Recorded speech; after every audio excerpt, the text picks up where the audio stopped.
Yeah. Okay, excellent. Well, good morning, everyone, from a sunny but cold South Africa. It's good to be with you. And it's always good to have friends come together and speak about relevant topics, specifically surrounding faith. And today I'm joined by Advocate Yusuf Ismail and also Samuel Green. I've just recently counted, and I've done about 37 moderated debates all around. And Yusuf has actually been quite a big chunk and part of that. And it's wonderful to have Samuel again together today to join the fray. So welcome to both of you, Samuel and Yusuf. And I just said it and I'll say it again, but I just want to remind Samuel that South Africa is still the World Cup rugby champions, and it's very important to keep that in mind during the debate. Okay, so welcome to both of you. It's good to have you here, and it's good to have you here, especially on this topic of discussion. So just for the audience, let me just start off and give you a bit of an outline on the topic of discussion that we will have today and the format that we will follow. So we are going to start off with 25 minutes each for every speaker. Yusuf will go first, and then Samuel will go second. Then after that, we will repeat the same, and obviously there will be a 12-minute rebuttal from each side. And then we're going to have a 10-minute cross-examination from each speaker. And then this is where you come in as this audience. In the YouTube chat facility, you are welcome to type a question, and we will pause it and post that question to each speaker. So if you can just highlight the question before you start with the questioner's name to who you address the question to, and then you can write your short question. Please, no comments, please, no shout outs, please, nothing else except the question. It just makes it easier for us to moderate and easier for us to post to every speaker. So after that, there will be a 4-minute closing of every speaker, obviously for Yusuf first and then to Samuel. So that is the basic structure of the debate. And if you've wondered where you can find any resources from each respective speaker, Samuel's website is called engagingwithislam.org, and you are welcome to go have a look at all of the resources and all of the debates he's done, and also the evangelistic apologetic resources that he has posted there. So I'm repeating, it's engagingwithislam.org. And then for Yusuf Ismail, you are welcome to go have a look at the website, the www.ipci.co.za. Let me repeat that for you, ipci.co.za. So gentlemen, it's wonderful to have you here. Again, I will be very fair and very succinct. I will start as soon as you utter your first words. I will start with the clock and keep time for you. But welcome. I'm going to go off screen while you guys speak for your opening statements. Yusuf, you are going first, and you've got 25 minutes. Go for it. Let me just share my screen, Rudolph. I won't start your time yet. Okay, sure. On my screen.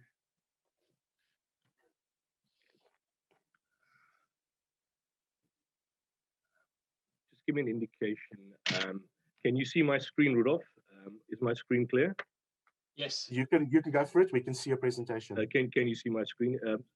Is my sound clear? I'm going to remove my headphones, so just give me a cue that is my voice clear? This is the angle I'm going to be at. Is my voice It's clear, and we can see your presentation. Okay, so just give me a second. Let's just get this clear. A'udhu billahi minash shaitanir rajim. Bismillahir rahmanir rahim. I begin in the name of God, most gracious, most merciful. Firstly, I want to thank you, Rudolph, for hosting this particular engagement. This is the first time I'm engaging with Samuel. I really appreciate the discussion. Samuel had questioned Ahmed did that some years back, and it's great to see him on this important discussion. Let's get straight into the topic again.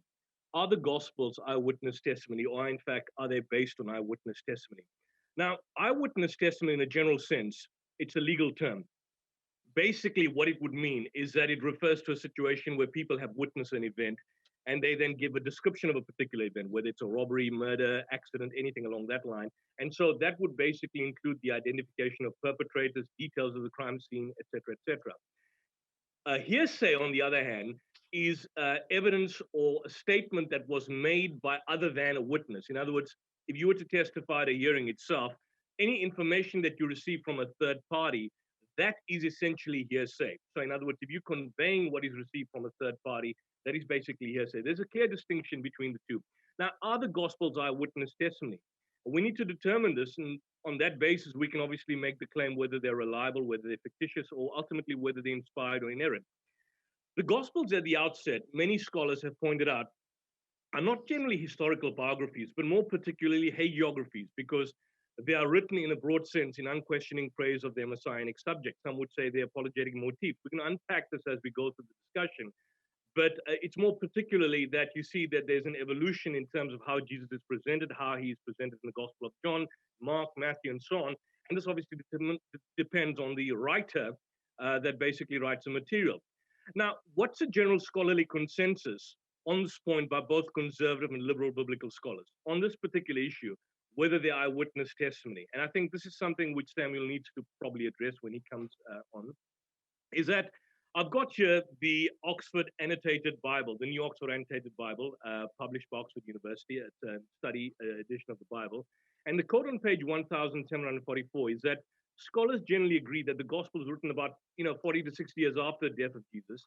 And so thus they don't present eyewitness or contemporary accounts of Jesus' life and teaching. That's the scholarly perspective.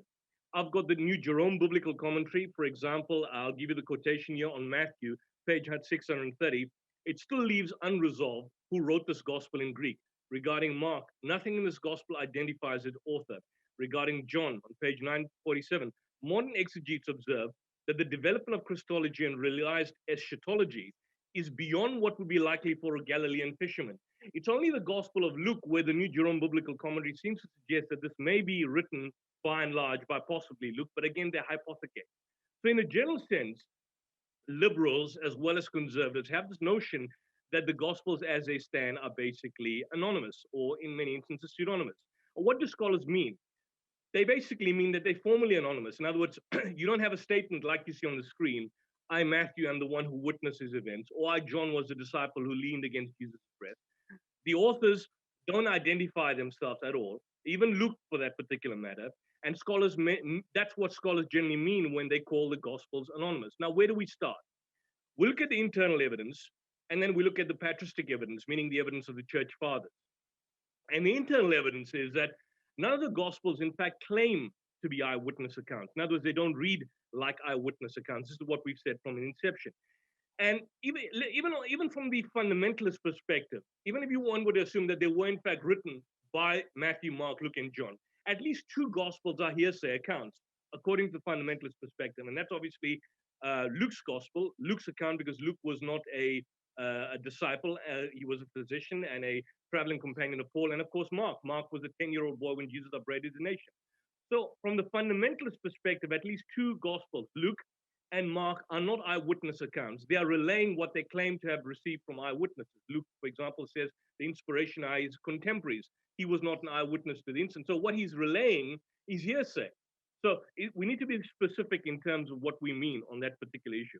Internally anonymous, none of the authors names themselves, and many other ancient works do name themselves within the body of the text. I mean, you look at the histories by Tacitus, volume 1 and 2, Caius Cornelius Tacitus, the general consensus, and of course within the text it's clear that he wrote it, or the commentaries of the Gallic War by Julius Caesar. It seems to be quite clear that he obviously wrote these books, even though you have discussions from hearsay and so on and so forth. But the general trend is that he wrote these particular books.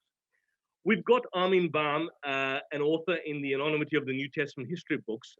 They state that whilst most New Testament letters bear the names of the authors of the historical books, the Gospels and the Acts, do not reveal their names. And I think this is critical. Also, why do we have the abnormal title convention of kata? They use the Greek term kata according to or handed down from following the traditional names. It's clearly an indication that this simply suggests that it's not written down by them. The kata is a preposition, supplements the word the evangelion. So to evangelion, Isos Christou, the gospel of Jesus Christ, with the additional preposition kata, distinguishes the individual specific names. Now, I've got a document here called P75. This is a 3rd century manuscript that contains the Gospels of Luke, and you can clearly see, unfortunately, it's not brought up it's not amplified, but you can clearly see Evangelion kata Lukon and Evangelion kata Johannan. Now, as far as New Testament manuscripts are concerned, we have identification here but this dates from the 3rd century, P75. We don't have anything earlier than that. I mean, I think the late 2nd century, but prior to that, we've got just fragmentary information and nothing in terms of identification of eyewitnesses. We don't have any autograph manuscript of any gospel in the early 2nd century. And of course, the earlier manuscripts contain grammatical variations.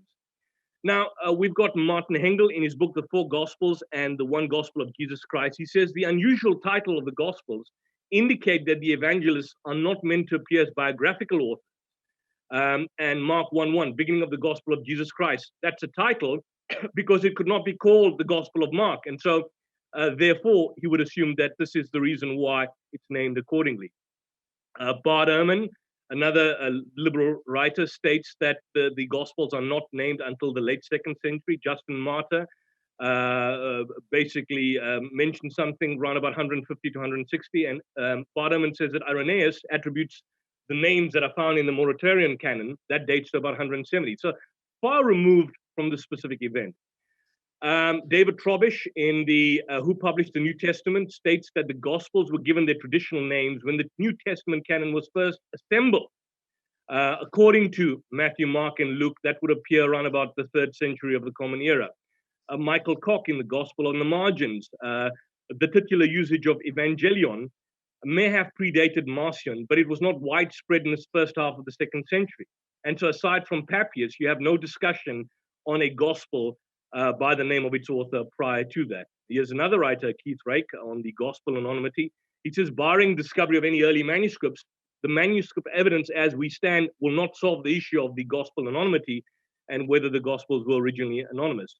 The other issue is this, is that if you look at the linguistic, let's move on. If you look at the linguistic rigor and the complexity of the text. In the case of Matthew and John, what evidence do we have that they could write in Greek? They were fishermen. One was a toll booth collector. They were not sophisticated writers. And what language did they speak? I mean, you've got here something called Aramaic. And if they spoke Aramaic, what evidence do we have that they spoke sophisticated Greek? Again, we're going to unpack that as we go.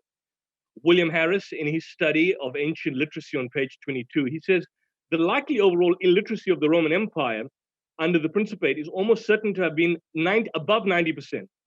So now, if you look at the probability, on what basis could you then argue that these are the individuals that would basically write these particular books? I mean, if you look at, for example, the writings of Tacitus, 100% of Roman senators in the early 2nd century were literate. And so you could have a probability that the writers, in fact, wrote those books as opposed to what you've got here about Matthew and John, for that matter.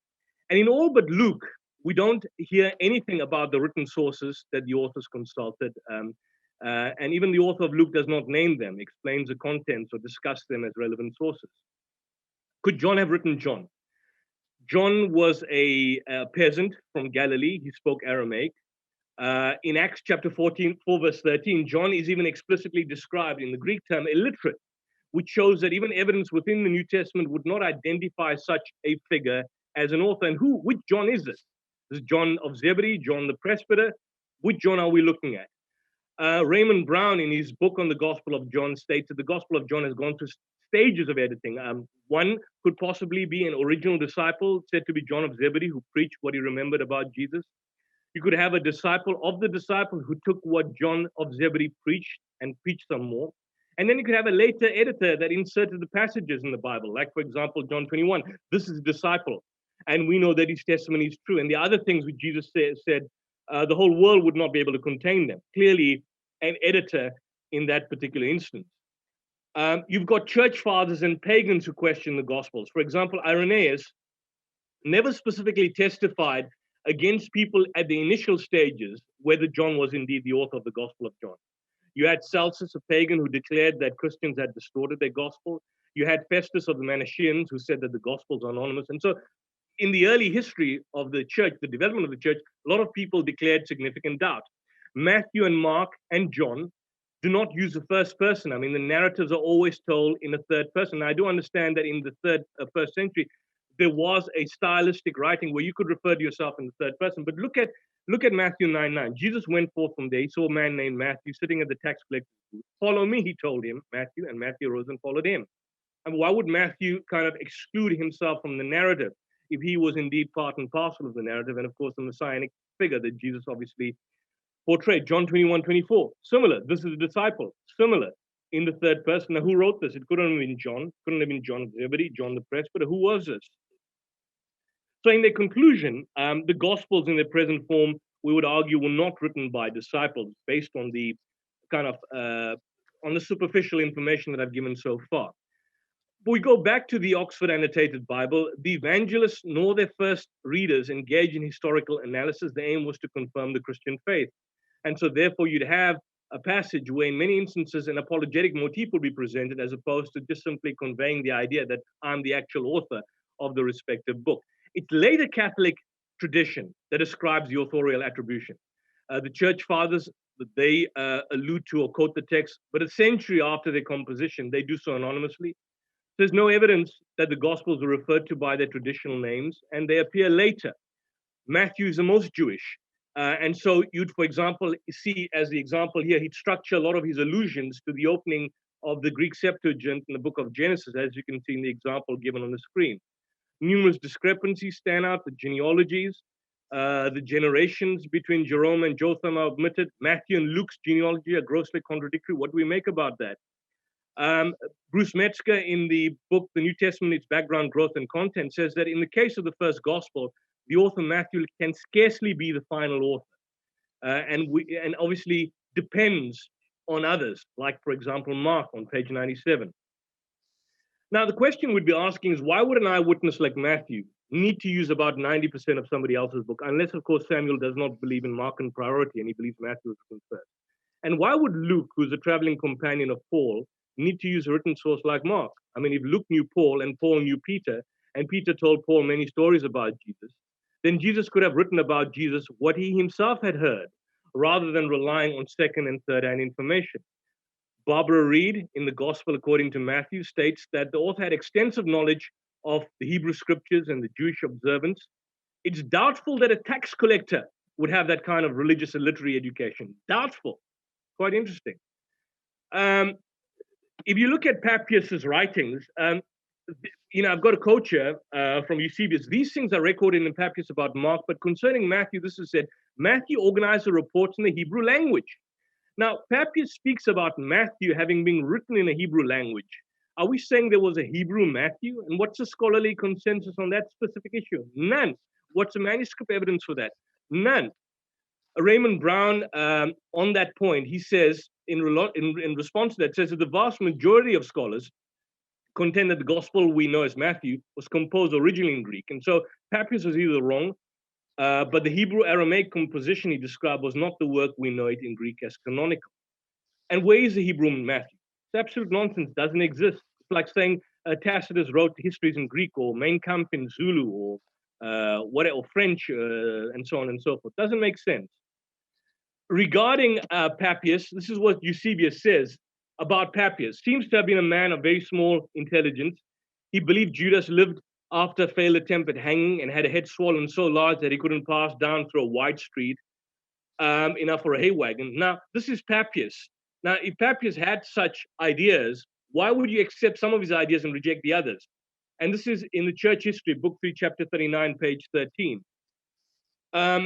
Matthew obviously borrows 80% of the verses from the Gospel of Mark, and Luke borrows 65%. But why would Matthew rely upon a non-eyewitness? Because Mark was not an eyewitness. Why would Matthew borrow from Mark? Craig Blomberg tries to make sense of this. He says it would only make sense if Mark was indeed basing his account on the recollections of Peter. It would make sense for Matthew to copy or relay on Peter's version the events as transmitted to Mark. But why would Matthew want to do that if Matthew was an eyewitness? And more specifically, Matthew doesn't relay. What Matthew does is he redacts. The Gospel of Mark, for example, on the other hand, never claims that he based his account on Peter's account. Mark never names any of the eyewitnesses. Matthew redacts from Mark. And I'll give you an example. In Mark chapter 1, verse 2 to 3, the author, Mark, misquotes from the book of Isaiah by including a verse of Malachi in addition to Isaiah, and he attributes it to Isaiah. But Matthew, on the other hand, corrects that citation by removing the reference to Malachi. So can you see that's clearly a redaction, according to Reem Perkins in the introduction to the Synoptic Gospels. Mark chapter 9, verse 5 names Elijah before Moses. In Matthew, on the other hand, puts Moses before Elijah because Moses is a more important figure. So he redacts. Mark 11:10 refers to the kingdom of our father David. But ancient Jews would not have referred to our father David, since the father of the nation was Abraham or Jacob. So Matthew, in Matthew 21:9, does not refer to our father David and goes with the more traditional perspective from the Jewish idea. The changes which he makes in Mark's way of telling the story are those corrections which an eyewitness might make in the account of one who was not an eyewitness, clearly. What about Mark? Did Mark write the Gospel of Mark? And how do we know that Mark wrote the observations of an eyewitness? Well, we've got information only from a bishop by the name of Papias. He was an historian. He wrote after 120. Jesus died in 30. Mark was written in 70, and Papias documents Mark as the author in about as early as 120. But here's the point. Papias wrote this in the expositions of the sayings of the Lord in 5 books, the source on Christian oral tradition. But here's the big problem, and Samuel, I would like to address this, is that Papias' total writings are lost. We don't have any of his writings.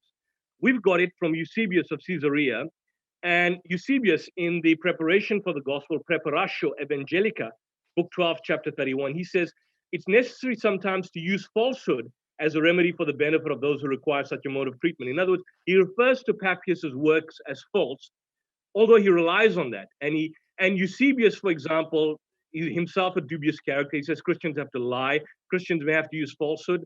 How can one trust such a historian who argues that as a Christian, it's necessary to use falsehood? And so this is the issue that we have. All rely on Papias, Justin Martyr, Irenaeus. This is clearly a development in which the Gospels were first referred to anonymously, and later there's a tradition that starts off from Papias, but we don't have the writings of Papias that purportedly narrates that Mark and some of these Gospels were written by the purported authors. And no, we've got no extant original or copy of Papias' works.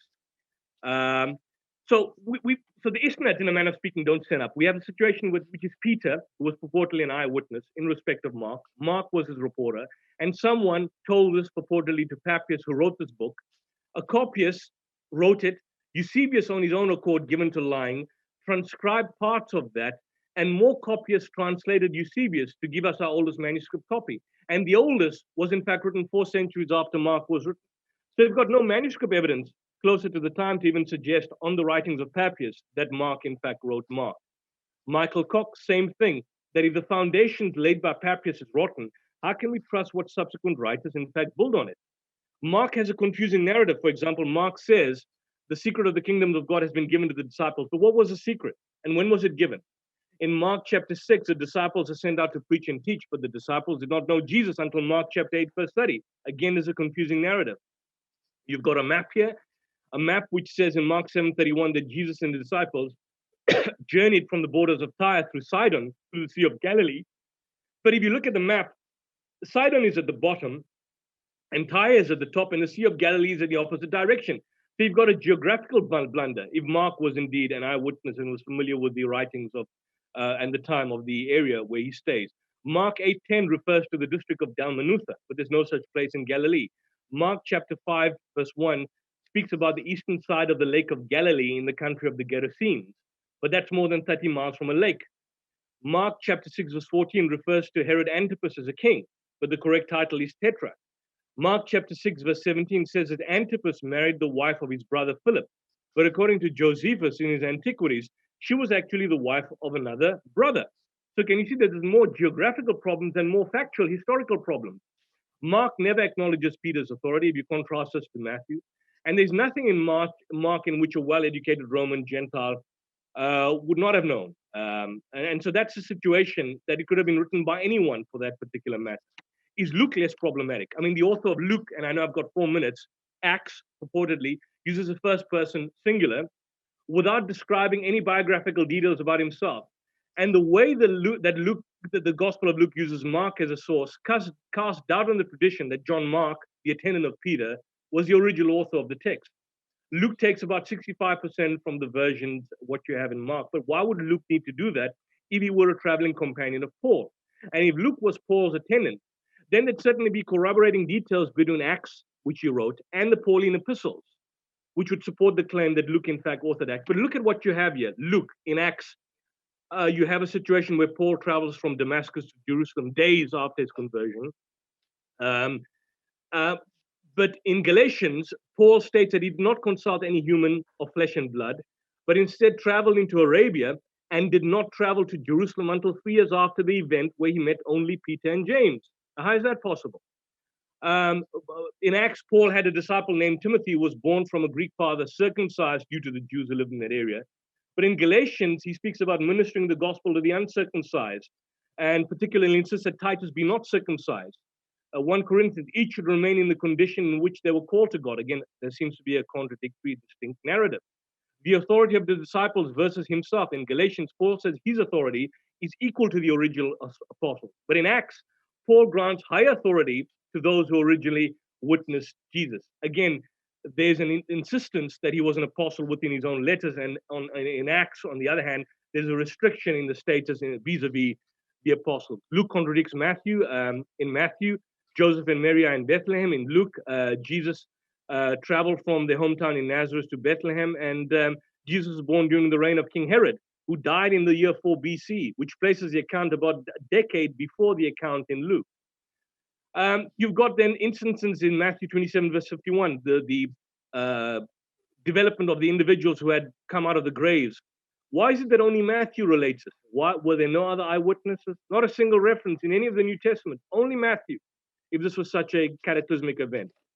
When did Jesus die? In Mark, he died on the Passover, the morning after the Passover meal was eaten. But in John, he died, it was noon, the day of the preparation of the Passover. So there's no consistency again if there were eyewitnesses. According to Matthew, Jesus was born during the reign of Herod the Great. But according to Luke, he was born during the first census in Israel while Quirinius was a governor. But that's impossible because Herod died in March 4 BC and the census took place in about 6 or 7, about 10 years after Herod's death. Where did the ascension take place? In Luke, it was in Bethany, but in Acts, it was on Mount Olive, 40 days after his resurrection. Again, if Luke and Acts were written by the same author, why do you have this variation? Who found the empty tomb? If you look at the Gospels, there's a different person each time. Who did they find at the tomb? Again, if you read the Gospels, there's a different person. Angel, young man, 2 men, or 2 angels. Who did the woman tell at the empty tomb? Again, if you read the Gospels, each Gospel gives you a different account. Anachronisms. The chief priest speaks about weighing out 30 pieces of silver. But there were no 30 pieces of silver as currency used in Jesus' time. That had gone out of date 300 years before. In Jesus' time, minted coins were used. So unless it's used as a loose term, how is it that we've got the wrong currency used in the Gospel of Matthew? When you compare the Gospels, you can see that there are higher stories in terms of how Jesus is reflected. If you look, for example, at the earlier stories, Mark, Jesus is called as a rabbi. In Matthew, same incident, he's called as a Lord. Matthew changes the Christology. Matthew makes a situation where people are describing Jesus as Son of God. Matthew makes people praying to Jesus, which is not contained in Mark's Gospel. So in a sense, in a conclusion, what you could find is that biblical scholars across the board are generally contend that the Gospel are anonymous. Internal evidence shows that they're anonymous. External evidence of authorial attributions date to about 400 years later in manuscript. No evidence has been presented or can be presented on eyewitness testimony. We don't have. And they're obviously filled, unfortunately, with contradictions and anachronisms, which can obviously not be explained away. Now, this is not to say that it's a bad book or that you cannot learn anything from it or that it's not a book of morality, not at all. What we can find is, in the broad sense, taking all of this into account, they cannot be eyewitness testimony. Even from the fundamentalist perspective, even if you're a fundamentalist, you'd have to concede that Luke and Mark are not eyewitness accounts on your own specific version. So that, in a nutshell, is a conclusion. I think my time is up, Rudolph. Yes. And I would be interested in hearing Samuel. It's great to have you, Samuel. You and Rudolph are one of the most decent apologists out there, and I really appreciate you. Thank you. Thank you so much, Yusuf. Thank you. On the dot, 25 minutes. Well done, Yusuf. This is an improvement, I must say. Well done. I know it is. Thank you. Thank you for that. Just a bit of sad news. I don't know if you guys heard, Dr. Jimmy Dunn passed away last night. Just before we start, Samuel, I'm getting your time ready for you, and as soon as you're ready. Yep. No worries. I've just got to get my gear together. Do I need to unshare my screen, right? Please do that. Sure. Yes. Okay, that's fine. And Samuel, if you have something that you want to share, you're welcome to cue that first, and then I'll start your time as soon as you are okay with it. Okay, so I will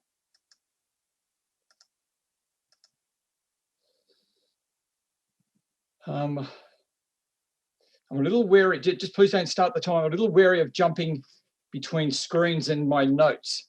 And I've just got to figure out how to do that, but I'm sharing the screen. Can I grab that over there? Look, I'm just going to have to start and see how I go. From the beginning, yeah. There we go. So can you see my screen, everyone? Yeah, yeah. Okay. Perfect. Okay. So that's the first one. Actually, now I want to get rid of that. So what do? Just put that up there. So I want to, so we can start my time now, Rudolph.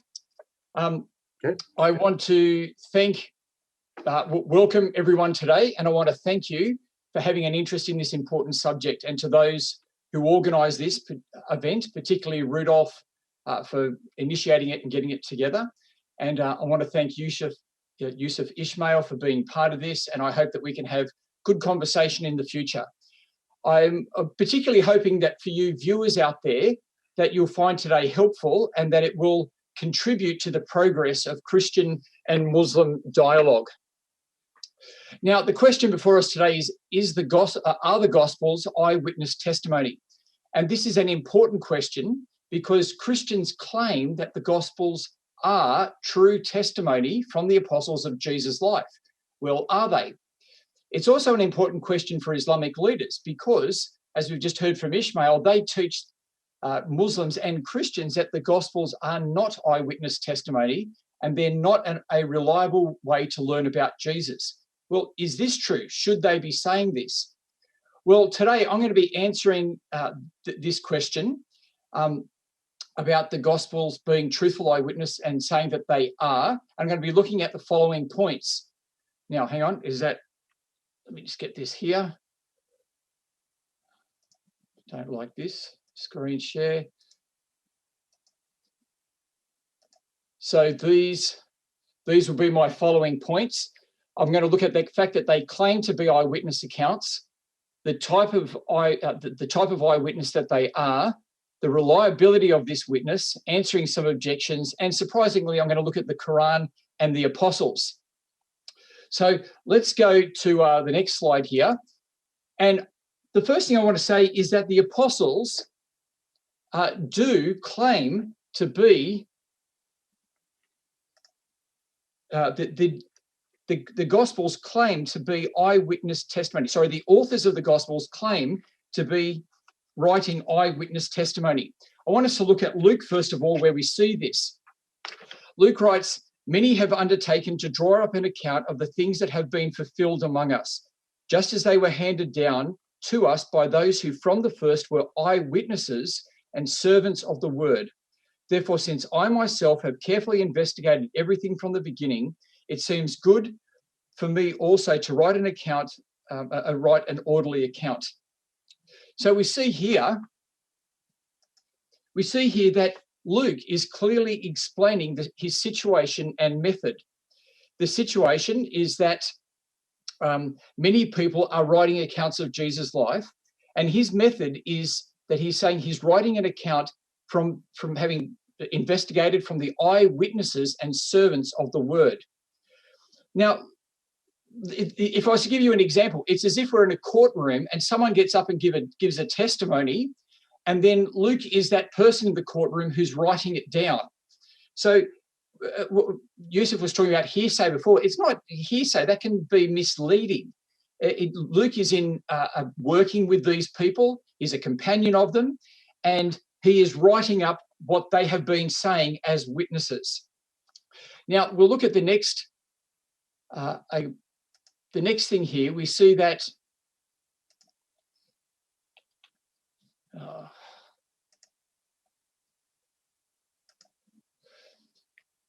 the apostles were busy with this ministry of being witnesses in Jerusalem. So what I'm trying to do here is just take the Gospels and their authors at their own terms. It says Jesus says to them, "You apostles will be my witnesses in Jerusalem and in all Judea and Samaria and to the ends of the earth." And so we see here that even when the apostles lost Judas, that they replaced him for an official office of being a witness. And so we read here, "Therefore it's necessary to choose one of the men who has been with us this whole time. The Lord has gone in and out among us, beginning from John's baptism to now, when Jesus was taken up from us. For there must be, for one of these must become a witness with us of his resurrection. And so we see there was an official office amongst the apostles, an office of being a witness. Now, these witnesses, when we read the earliest accounts in Luke's, in the book of Acts, we see that they went around testifying to Jesus' life, starting in Jerusalem and going out to the other regions. They had a teaching ministry. In this teaching ministry, they were passing on the life of Jesus and passing on their teaching. And then we saw that in chapter 6, verse 4, that when the administration of the church, because of church growth, had got to such a stage that it was distracting them, that they appointed other people to do it so they could continue giving testimony, teaching, and to prayer. Now, what I've said here is actually not strange. Sometimes when I listen to Muslims or Bart Ehrman, it sounds like you've got an amazing person like Jesus and then the disciples do nothing. Throughout history, when you get an amazing person like Jesus, people write up their lives. So we shouldn't actually think it's surprising that there are accounts of his life. In fact, I'd want to say it's normal, and Muslims really need to put forward a case as to why the disciples of Jesus wouldn't do this for someone as impressive with Jesus, when for other people who are less impressive, people were writing up their lives. So there's nothing strange about it. Now, what's interesting is that the Apostle Paul, he was a witness of Jesus' resurrection. You see that in the book of Acts there, but he wasn't a witness of Jesus' life from John the Baptist right through to Jesus' death on the cross. And so there's a very interesting part in Acts chapter 13, verse 31, where the Apostle Paul actually refers to the gospel witnesses in Jerusalem, the Jerusalem church, and says that they are the witnesses for the people of Israel. And Paul actually, as we'll see soon, passes on their testimony. So now, when we think about the Gospels of Matthew and Mark, we see that they are written in the same style as Luke, which is why they're actually called synoptic. The word synoptic means a similar view. That is, they come from the same stock of witness. They obviously come from the same source, the same stock of witness as Luke, which means that they too originate from the apostles and the Jerusalem church. Now, there are different theories as to how these Gospels relate to each other, and you can actually get a whole range of them. I'm not going to go into those today, but what's clear is that they do come from the same source. The Gospel of John, of course, is different. John speaks of itself. Now, John in chapter, go screen share.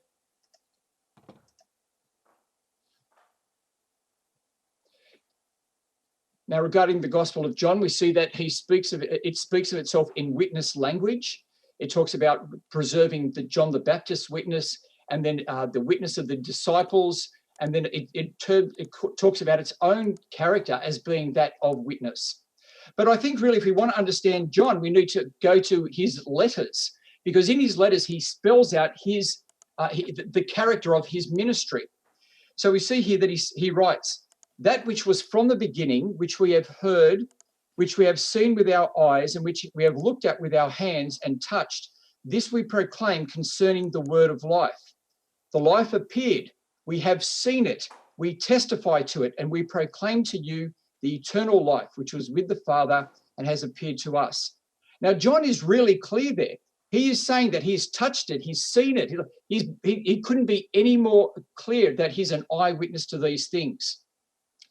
And so when we look at the gospel authors, where they describe their ministry and what they're doing, they are clear that they are eyewitnesses to these, and this is the character of the ministry that they are writing up in their gospels. Now, my second point is I want to look at what type of witness is it that we find in the gospel. Well, it's not like that of a courtroom, really. It's not that type of thing, although the apostles did sometimes speak in courtrooms. It's not a police statement. It's not even really that of a historian. No, what we find in the Gospels is that of what's called prophetic witness. It's that of Scripture. It's the witness of Scripture.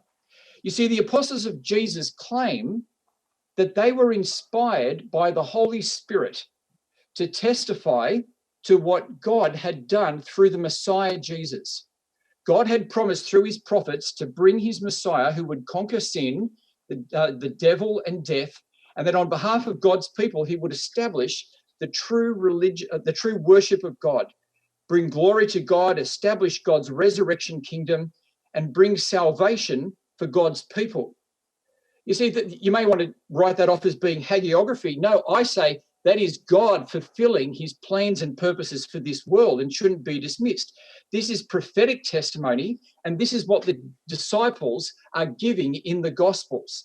And so in their letters, they speak in the first person, but because of the genre of what they are giving in this testimony, they speak in the third person. Now, in terms of so we've just looked there at what the Gospels say about themselves. What I want to do now is to consider, are they reliable? How can we test their reliability? And I want to look at three particular points. Now, the first point I want to look at, let me share screen here. The first point I want to look at is that we have evidence of the material in the gospel. We have evidence that the material in the Gospels is ancient and goes right back to the start of Christianity. Now, what do I mean by this? What I mean is, remember when I quoted from Acts chapter 13, verse 31, where the Apostle Paul defers back to the witness of the apostles in Jerusalem, to the Jerusalem church. And what we find is that when Paul went around starting churches, he actually passed on this gospel testimony from the Jerusalem church. We may think of Paul doing his own thing, but he didn't. He actually passed on the teaching and the testimony from the other apostles. Now, we see this in one of his letters. We see it in several places, but let's just read this together in 1 Corinthians chapter 11, where Paul writes, "For what I received from the Lord, I also passed on to you. The Lord Jesus, on the night he was betrayed, took bread, and when he had given thanks, he broke it and said, 'This is my body, which is given for you. Do this in remembrance of me.' In the same way, after supper, he took the cup, saying, 'This cup is the new covenant in my blood. Do this whenever you drink it in remembrance of me.'" Now, if you look at these bold sections, this is exactly what we have here in Matthew, Mark, and Luke in the parallel sections. And so we see here that the Apostle Paul has passed on the gospel testimony from the Jerusalem church. And he actually says that that's what he's doing, isn't he? He says, "I passed this on to you." Now, when did Paul start this church at Corinth? Well, we actually know it was about the year 50 AD. So by the year 50 AD, Paul had passed on, we have an actual proof here that Paul had passed on the testimony, the gospel testimony of the apostles in Jerusalem. Now, that's only 17 years at the outer limit of when Jesus was on earth, right? Paul's doing it on 50 AD. Jesus was 33. That's only 17 years at the absolute outer limit. That's very short. That's actually amazing. Just 15 years. And we've got this frozen for us in Paul's letters. And he does this with other examples in the New Testament as well that I could look at. And so what we see here is that we actually do have evidence of the antiquity of this. Now, when did Paul get this material? Well, Paul actually tells us when he visited Jerusalem. And it was about 3 years, as has already been said, after his conversion, which makes it in the early 3rd century, the early 30s. So it's highly likely, and many scholars like James Dunn take this view, that Paul got this material in the early 30s from the Jerusalem church, from the teaching that they got involved with, the teaching that they were doing.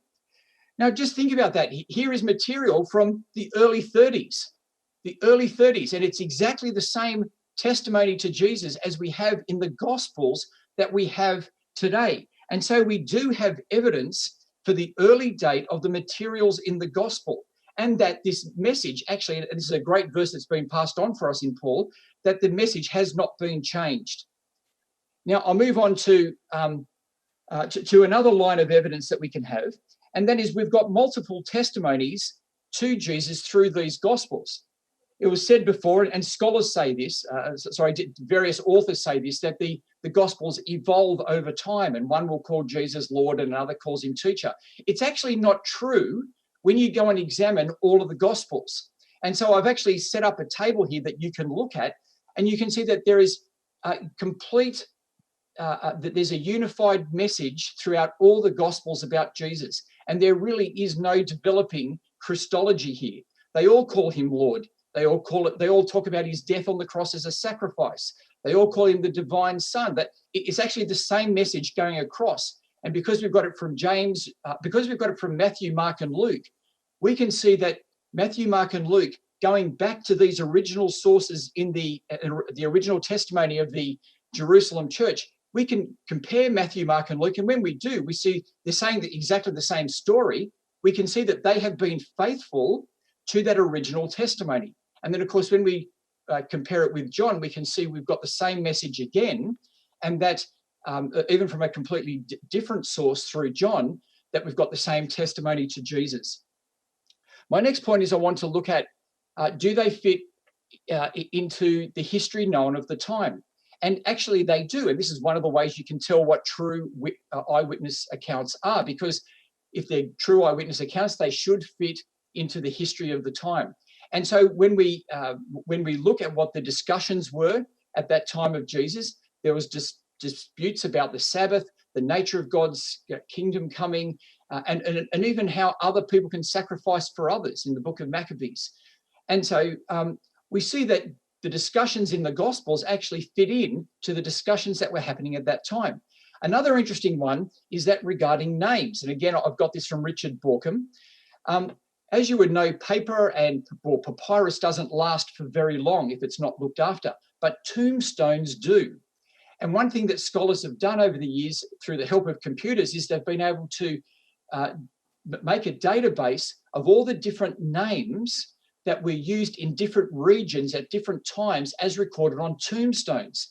And what they find is that the names in the Gospels actually fit to the time and location that they claim to, and they don't fit to other times and locations. And so it's an amazing testimony that we're actually dealing with eyewitness accounts here. Another thing that has happened is that over the centuries, people have thrown doubt on the Bible and tried to dismiss it. But time and time again, the Bible has been proved true. So scholars used to say, John chapter 5 talks about the pool of Siloam, but there is no pool. We don't know about it one. But then they discovered it in Jerusalem. People said the same thing about Nazareth. They said, there is no town of Nazareth. Then they dug it up. Then people said, there is no synagogue in Capernaum. And then they found it. And so time and time again, the Bible proves itself true. And in fact, in terms of scholarly consensus, I think we need to be up to date on this, because the scholarly consensus is actually changing. Let me just read to you on a survey on the scholarly consensus. In recent research, one can discern a clear tendency to grant the Gospels the status of historical sources, thus to their view of Jesus' narrative, beyond the faith convictions that undoubtedly come to expressions in them, as also relevant, sorry, I'm not reading this very well, as also relevant in historical perspective. This signifies a turning point in Jesus' research to the extent that they were denied this status for quite some time. I haven't got time to read the rest of it. You can go back and look at it yourself, but there is a change where scholars now are actually acknowledging that the Gospels are historical and they're perceiving them that way. And that wasn't the case, but this is the new consensus, the new way it is forming. Now, I want to quickly look at some objections. I've got 7 minutes, so hopefully I can work my way through this. Now, the first objection I want to look at is that they're anonymous. And we've heard Yusuf talk about that already.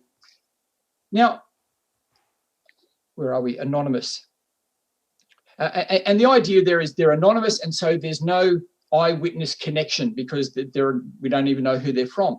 Well, what I want to say is that they come with names, and when we look at the evidence that we have, there's no reason to doubt it. And there's certainly no evidence that they were anonymous, right? The early church was unanimous about the naming of these particular of these Gospels. We see this in Eusebius.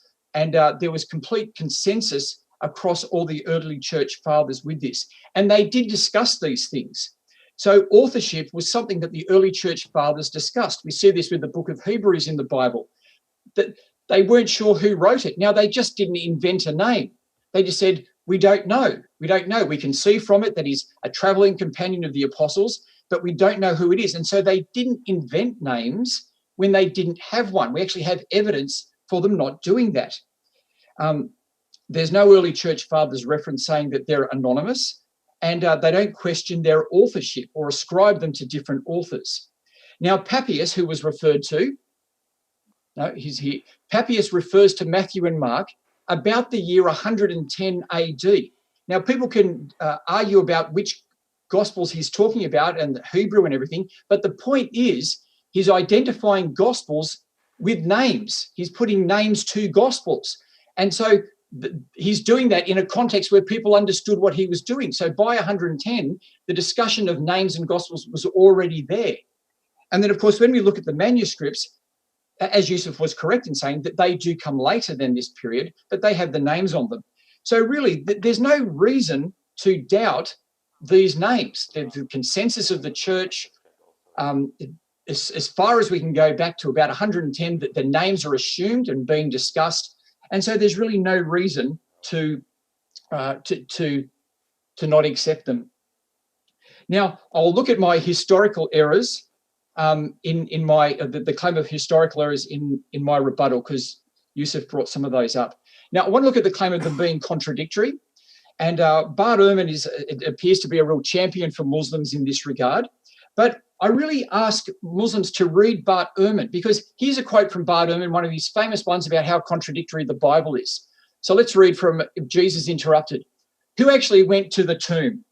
Was it Mary alone, as in John 20:21, Mary and another Mary, as in Matthew, or Mary Magdalene, Mary the mother of Jesus, and Salome, as in Mark?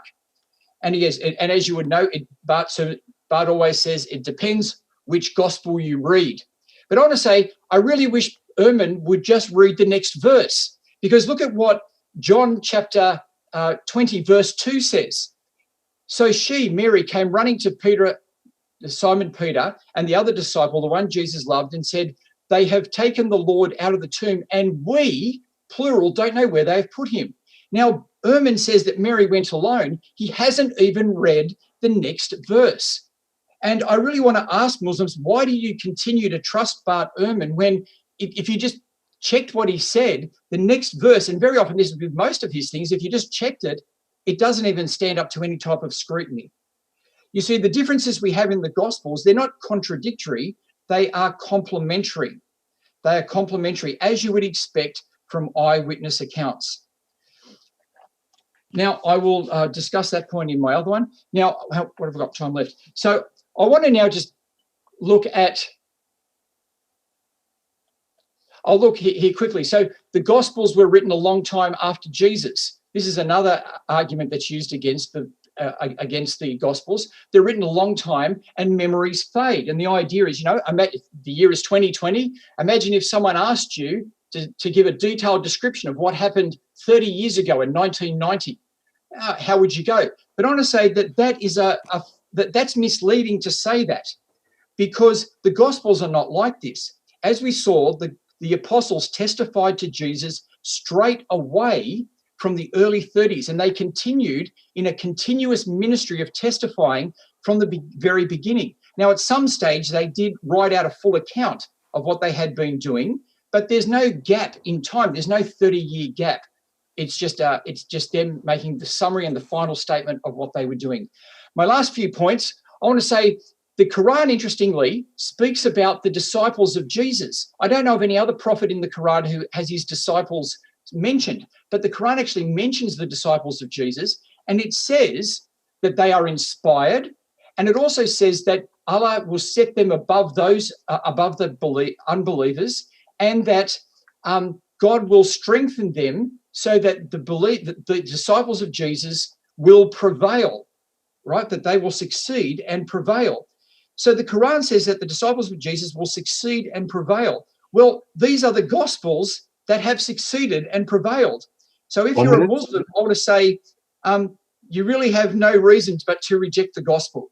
Now, to conclude, I want to say that thank you for your attention. And just to wrap up, we've seen tonight that the Gospels claim to be eyewitness accounts when we read the authors what the authors say, that their type of witness is a prophetic witness, that when we can test them, or as we test them for their reliability, we see that they are reliable. Hang on, are reliable, may as well see me now. I've answered a few objections. And finally, for Muslims, I want to say to you, the Quran speaks about the apostles of Jesus succeeding, and these are the Gospels that succeeded. So thank you very much. Excellent. Thank you, Samuel. You had 8 seconds left. You want to concede and give that to Yusuf? Okay. Very well done. Both stuck to the time. Let me just say to the listeners or on YouTube, you are welcome to submit your questions, but please stick to the topic. We don't want questions on the divinity of Christ or questions surrounding other aspects of the eyewitness testimony of Jesus Christ and the Gospels. So please just be reminded of that when you submit your questions. Yusuf, you can ready yourself for your 12-minute rebuttal. And then after that, Samuel, you'll be afforded the same time as well. Yusuf, you there? I see he suddenly disappeared. So not sure if he pressed the wrong button, maybe. Okay, I'm ready, Rolf. Right, thanks. Thanks for that, Samuel. I appreciate your particular presentation. I think I'm getting an echo. Sorry, no, that's fine. Can we just lower the sound? Sorry about that, Rolf. Can I just start again because I've been getting an echo? Hold on a second. No problem. I'll reset the time for you. And let's just go down. I don't want to hear anything. Okay. All right, I'm ready. Thanks for that, Samuel. Apologies for the technical hitch. Just to start off with some of the points raised by Samuel, I think the understanding that I got was that he's got a different understanding of eyewitness testimony as opposed to what I was putting forth. My contention was that hearsay is the evidence of a statement that was made by a witness whilst testifying at the hearing in question, in a general legal sense, whereas eyewitness testimony, it's a legal term. And we're using legal terms in the context of a debate. It refers to an account given by a person of the event they have witnessed. Now, if you have a situation for Luke that comes out and suggests that here's an eyewitness, these are the witness testimonies, then it's clearly not his test. He's not an eyewitness to the event. And I think that just simply ends a discussion or ends a debate. And the point that I'm trying to make is that I know you mentioned something about the notion of prophetic witness.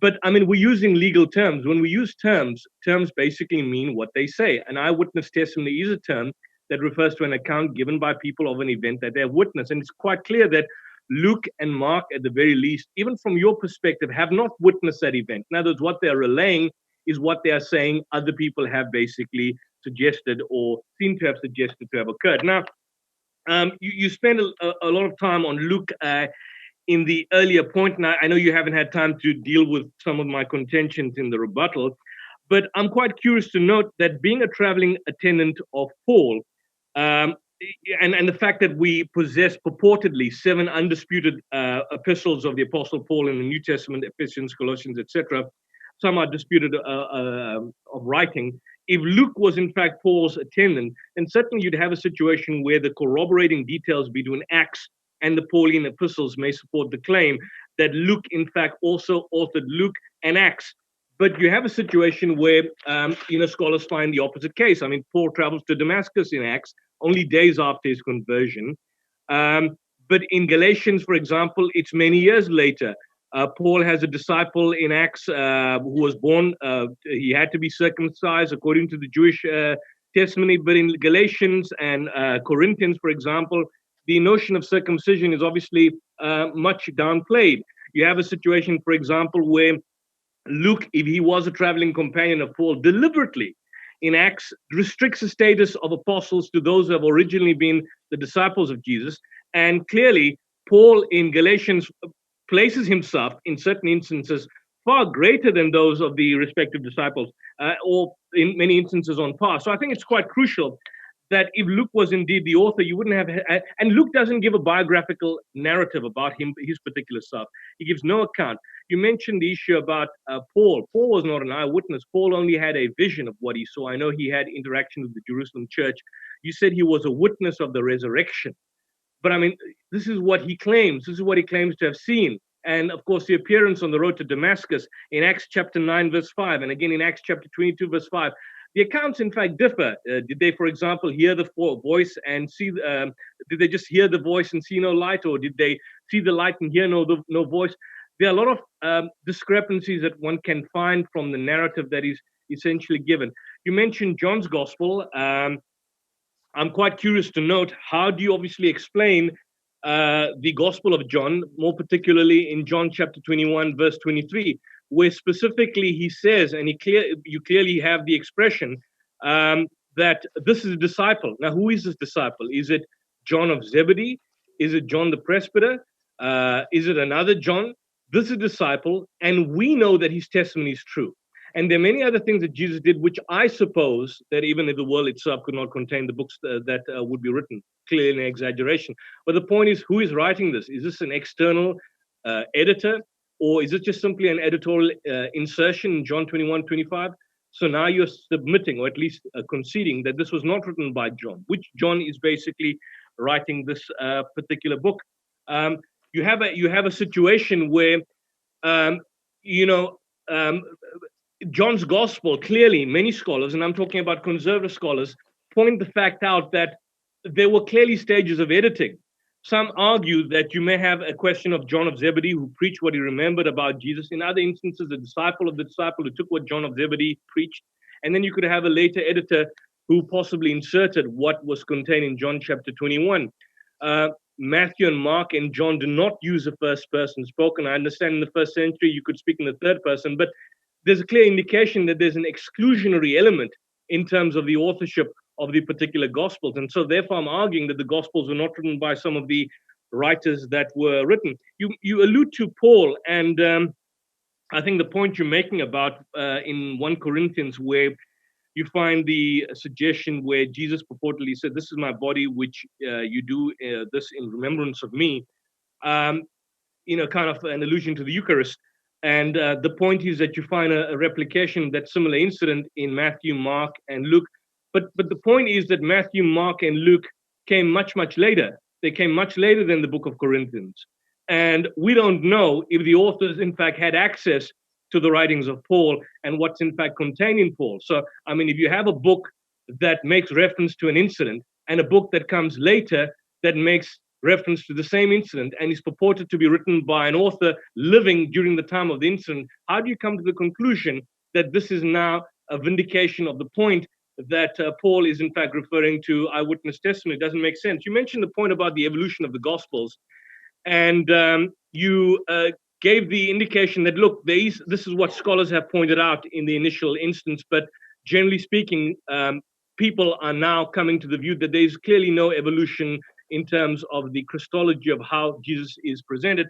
But the point is that when you compare all the Gospels and you look at the stories of Jesus, there's clearly a higher view in terms of how Jesus is referenced. I mean, refer to one Gospel and then cross-reference it to another where you will find the same episode. Now, there are obviously similarities and dissimilarities. Of course, you have instances in Mark where Jesus is described as Lord, but you've got other instances where, for example, people are described as Lord. A Roman governor, for example, is described as Lord Kyrios.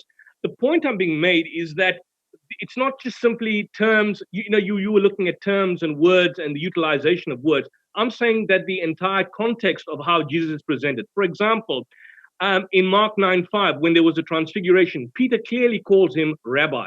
And the same incident in Matthew 17:4 about the transfiguration, Peter calls him Lord. Now, the question is, why did Peter call him Lord? Why is there a kind of an exaltation in terms of the reference to Christ, in terms of how he's presented? Or, for example, when Jesus was sleeping in the boat, a storm rocked the boat. In Mark, the disciples awoke with a rebuke, "Teacher, do you not care if we drown?" But in Matthew, they prayed to him, saying, "Lord, save us, we are perishing." So clearly you see that there is an evolution in the style and the presentation and the nuance in terms of how Jesus is obviously presented in this particular instance. And I'm saying that it's very superficial to just simply overlook this particular point when clearly scholars, I mean, the I am sayings, I and the Father are one, or in the beginning was the Word, and the Word was with God, and the Word was God. I am the way, the truth, and the life. No one cometh unto the Father but by me. Before Abraham was, I am. I mean, it's quite clear that these passages are not in Matthew, they're not in Mark, and they're clearly not in Luke. Now, if Matthew and John were certainly contemporaries and they were disciples, and we're talking about John of Zebedee, allegedly, how come Matthew, who was present when John was present in the company of Jesus, did not mention these particular issues? So I think it's very loose, in a manner of speaking, to simply dismiss this.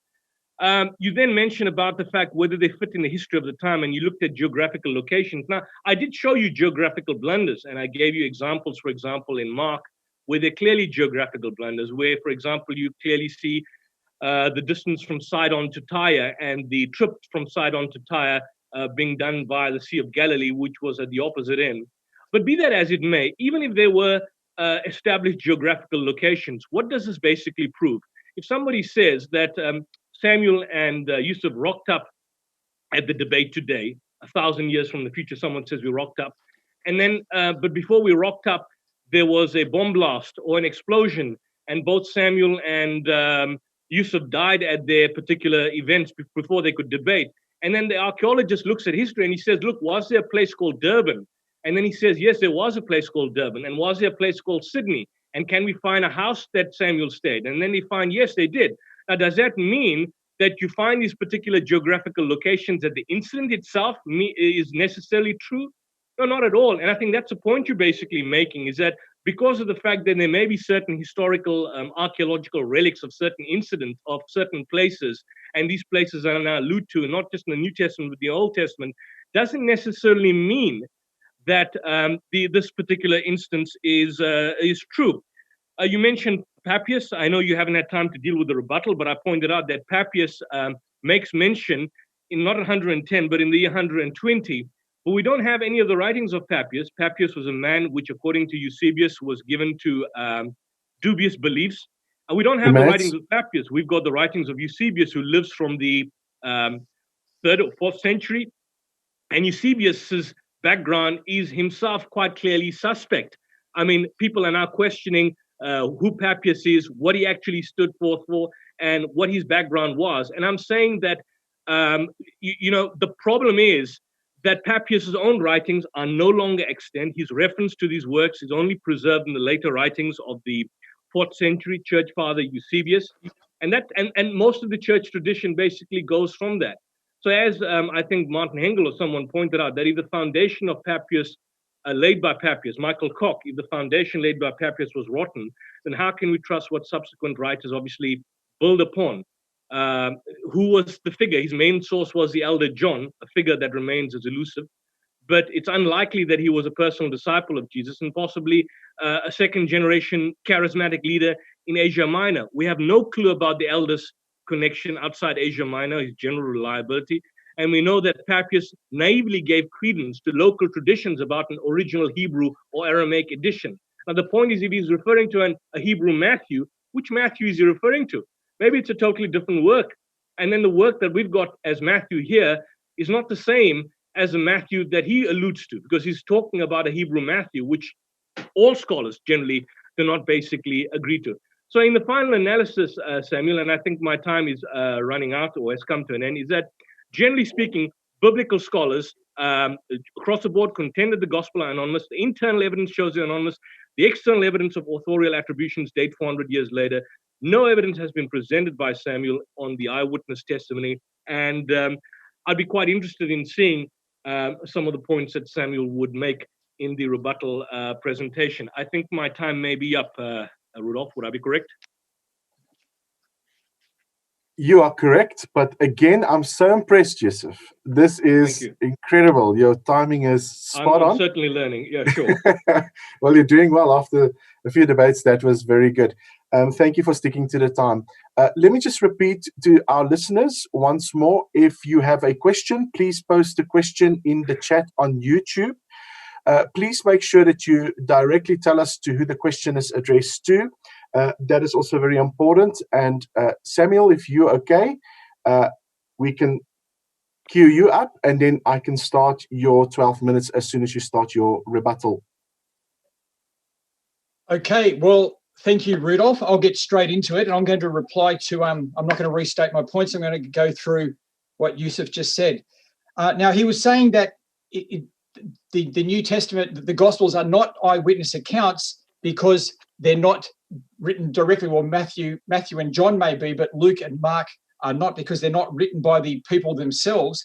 But as I've said, I just think that that's an unrealistic view of an unrealistic definition of eyewitness. Luke was a traveling companion, a very close companion of the disciples, and he wrote up what they said. And that's just simply passing on the tradition. And that counts for eyewitness in practical terms. That counts for eyewitness, and that's how it's understood. You're saying that there's a consensus from the scholars that they were not eyewitnesses because it's written 40 or 60 years later. Well, what I want to say there is scholars say a whole range of things, and the dating for the Gospels is highly speculative. If you get a book like this, Redating the New Testament, you'll see dates go from about the 50s up until about the 80s or 90s and anywhere in between. So to say that there's a consensus it's really meaningless because they're not dated that way. And so what I've said is that the disciples were continuous in their ministry until they actually made the Gospels. And so the time gap doesn't really matter. You mentioned the Gospels being hagiography as if that was a negative thing. Well, I think scholars who say the Gospels are hagiography would say that all scripture is hagiography, including the Quran. And so that's just an atheistic dismissiveness of the scriptures that I think neither of us would want to agree with. Now, you made the point that they don't claim to be eyewitness accounts. Well, I've shown where they do. From 1 John chapter 1, he claims to be an eyewitness. And Luke shows that he is relying on the eyewitnesses, and Mark and John are of the same type of material as Luke. And so we can see that they come from these eyewitnesses. Now, I'll keep going through here. So you brought up the point that these men were fishermen or pastoralists or whatever it was. John was a simple man, and so they wouldn't be able to write Greek. Now, the first thing, and you referred to Acts chapter 4, verse 13, to say they were illiterate. Now, that word illiterate can also just mean untrained in writing. Now, the first thing we need to know is that sometimes God actually uses people like that. So the prophet Amos in chapter 7, verse 14, he says, I was just a shepherd. I used to look after, I was a worker, a farmer, and God called me to be a prophet. And so sometimes God actually does call the simple, God does call the tradesman to be his mouthpiece. We see that in the Old Testament.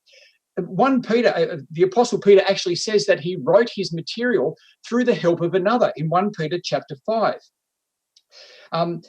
Let me see. And of course, I find that a really strange argument for Muslims to use, considering that you tell us that Muhammad was illiterate.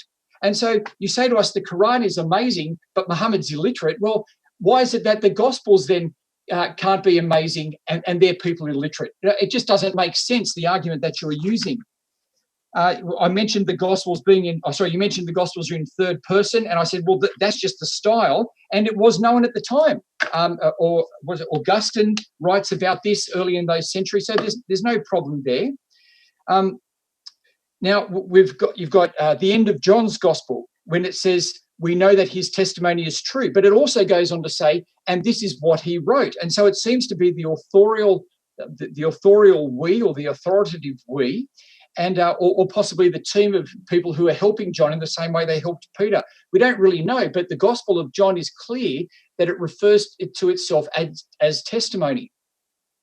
You said there's no evidence of the Gospels being referred to early by name. Now, I referred to Papias. The dates for Papias vary between 100 and 120 AD. That's why I went in the middle. And as I said, even if we disagree with Papias, the point is, is this the Hebrew book of Matthew or is it not? The point is he's referring to Gospels by name. And that's my point, that he could write and people knew what he was saying when he's referring to Gospels by name. And so Gospels had names. There's no evidence that they were actually anonymous. Now, you raised the question, why would Matthew use Mark and why would Luke use Mark? Well, it's actually the same reason for why we saw that the Apostle Paul used the testimony of the Jerusalem church. Remember when I showed 1 Corinthians chapter 11 and how the Apostle Paul in his letters quotes the gospel testimony of the Jerusalem church, of the 12 original disciples. So why do Mark and Luke use this other testimony? Well, because the apostles were working as a team and they shared their resources. And we see Paul sharing these resources, and so the others do. But there is this one standard testimony throughout all of them. Now, you mentioned that Mark refers to an Isaiah quote with Malachi, but he gets it wrong, and Matthew corrects it. Well, I'm afraid that that's simply wrong. Matthew and Mark do quite different things. In Matthew chapter 3 and verse 11, that's where he puts the two references and he separates them. And in Mark's not doing anything wrong. He's just gathering a whole series of prophecies from the Old Testament and putting them together in one group. And so there's they're all related on the one subject, and so that's just what he's doing. Matthew actually does something completely different. So he's not correcting Mark. There's no redacting or correcting of Mark.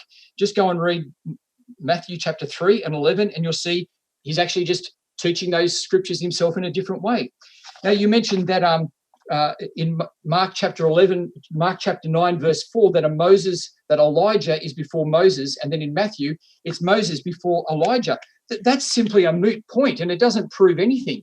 In fact, it actually proves it's the nature of eyewitness accounts, because it's just saying two people were there. One of them says Moses and Elijah, the other says Elijah and Moses. That's just the nature of eyewitness. You've actually proved my point there.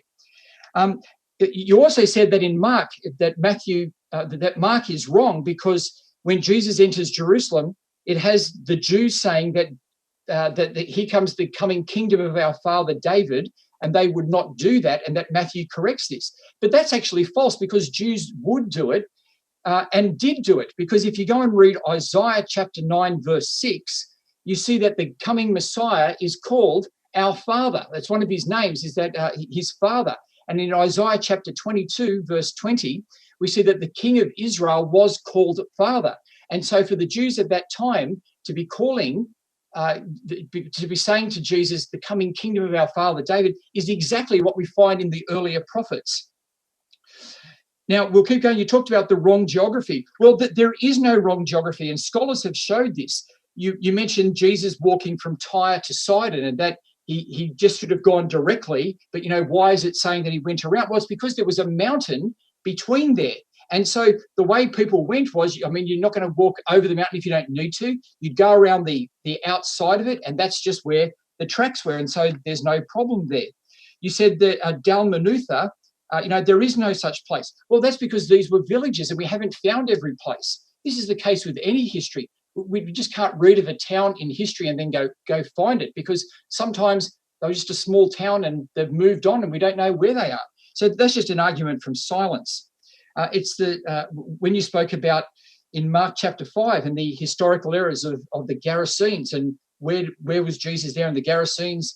Is it the Gerasenes or the Gadarenes? There is a textual variant there as to how you spell that word. But it doesn't say the town of the Gerasenes, it says the region. And that region did go up towards the Sea of Galilee. And as I said, when we're trying to find towns from 2,000 years ago, it's not always easy. And in this case, it is in the right region. And so there's no reason to doubt the story. You spoke about Herod. Was it Herod Antipas married to the wife of Philip? Married to the... It was that Mark had the wrong thing. So what was it? Mark chapter 6, verse 17. You said that Antipas married the wife of his brother Philip, whereas Josephus said it was a different brother. Well, I want to say it's not that clear cut at all, because both of those men were from Herod's family, and both of them could take the name of Herod. And so it's quite easy that Philip was using the name of Herod. Now, I want to particularly have a go here when you talk about Papias, because you're saying Papias's writings are lost. Yes, that's true, but so are many writings that At-Tabari refers to. Many of those are lost. And you said that in book 3, verse 39, chapter 3, that Papias, that Eusebius said is unreliable. I've actually got the book here, and I cannot find what you were saying about Papias saying that that Papias twisted was saying Judas exploded or anything like that. I'd be keen for you to actually confirm that, because it doesn't seem to be there. Eusebius does say that Papias had a view of the millennium, the 1,000 years, which was unhelpful, but that was about it. Now, regarding Eusebius, and I really want to pick you up on this because at this point you are wrong. You said that Eusebius said that Christians should promote lying, and at this point I want to say you are wrong, and I challenge you to go and actually look at these references. So Papias talks about, Eusebius in his book on the preparation for the gospel in chapter 31. He does not say that Christians can lie. The book is actually to parallel Greek philosophy to the Old Testament and show that Greek philosophy pointed the way to Jesus. And so in this book, he compares Plato and the Old Testament. And the parallels that he makes is that Plato said the government could lie to youths, and he contrasts this to the anthropomorphisms in the law of Moses. He in no way says that Christians can lie. This is just a completely false reference, which is completely false. And you're just really slandering Eusebius when in actual fact, he's very careful about the sources that he uses. I think I've run out of time there, so I'll have to stop. Thank you very much. So you actually have 1 more minute, but okay. Well, I'll keep going. Now, you said that Paul and Acts contradict each other. That Luke and Paul contradict each other. In Acts chapter 9, it says many days, while in Galatians it said 3 years. Well, guess what? Many days is 3 years. You talk about Timothy not being circumcised, Paul against circumcision in Galatians, but yet he had Timothy circumcised. That's because Timothy was a Jew. He had a Jewish mother, as it explicitly says. And so Paul was all for Jews getting circumcised. He didn't have a problem with that. And as I said, Paul never puts himself over the other apostles, but he says that they had a unique apostolic role that he didn't have. Now, regarding what day did Jesus die on, you're saying Mark and John say different things. No, they don't. Mark chapter 14, verse 42 says it was the day of preparation, and John 19:14 says it was the day of preparation. And I'll finish. That's it? That's it. Wonderful. That's it. Thank you. I'll finish up there. Excellent. I give you your 8 seconds back, so you've got 5 seconds to spare. So I'm going to be gracious with 5 seconds to spare for you, Samuel. That was very good. Thank you, guys. Thank you for sticking to the time. That was very well done. Let me just say to the listening audience once more, please just be reminded if you need any information from the speakers, ipci.co.za is where you can find Yusuf Ismail. And then if you want to engage with Simon's material as well, you are welcome to go to Engaging with Islam. That is one word, engagingwithislam.org. And then also my own website is at lucem.co. If you want to get in contact with any one of us or speak to any one of us, please do so. Feel free to do so. And also, you are more than welcome. I just want to remind you of this. We've got another discussion that will take place.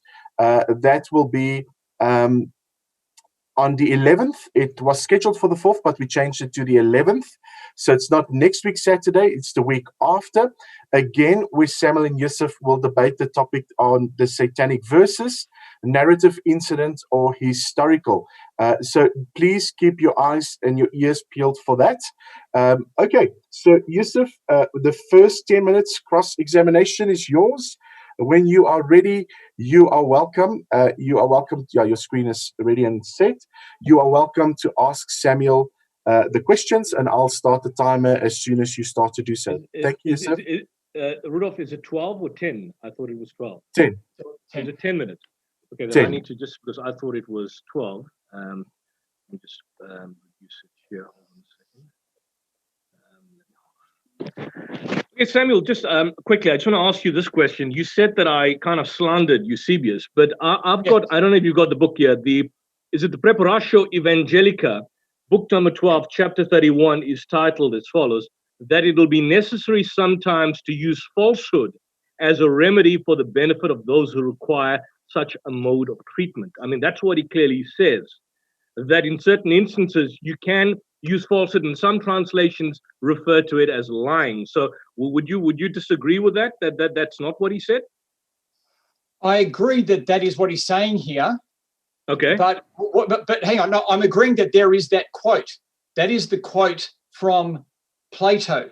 Yeah. Okay. And so my point is that. But he's agreeing with that quote. He's agreeing with the quote. No. I'm not saying he's agreeing with the quote, not at all, because there's a whole genre of books in the early centuries of Christianity where where Greek philosophy is massive in that area. Yeah. The study of philosophy is massive. And one of the genres of books that were written, and you can see this if you read Eusebius, he mentions all the authors who make those types of books, is that they would compare Greek philosophy to the Bible and try to show that philosophy points people to Jesus in the same way that the law of Moses and the Old Testament points people to Jesus. And so in Eusebius's work that you're referring to, he puts a quote from Plato, a quote from Moses, a quote from Plato, a quote from Moses. And he's trying to use these and say, well, see how Plato did this and Moses did this. Now, he's not always agreeing with them. Okay. But what he's doing is, because his actual application is that when Moses used anthropomorphic language of God, that's actually not true language. Okay. Look, so I don't want to be I get the point that you're making. So I think let's leave it, because that'll take us off the issue, and I don't want to focus too much on that. But just come back to the main point here. That was just a side issue. Apologists generally raise the idea that the title the titles in the Gospels use an unusual construction, because the title, for example, Tov Evangelion, Jesus Christou, already uses an objective genitive to indicate the topic of the text. And so they couldn't use a subjective genitive to indicate authorship. Do you agree with that? Well, I think that becomes a bit speculative. So it's not that I agree or disagree. It's the type of thing I wouldn't know. What I can say is that kata, a name like the word kata, as you said, just means according to. And so the view within the church is that there's one gospel, and it's according to whichever person. So there's one gospel according to.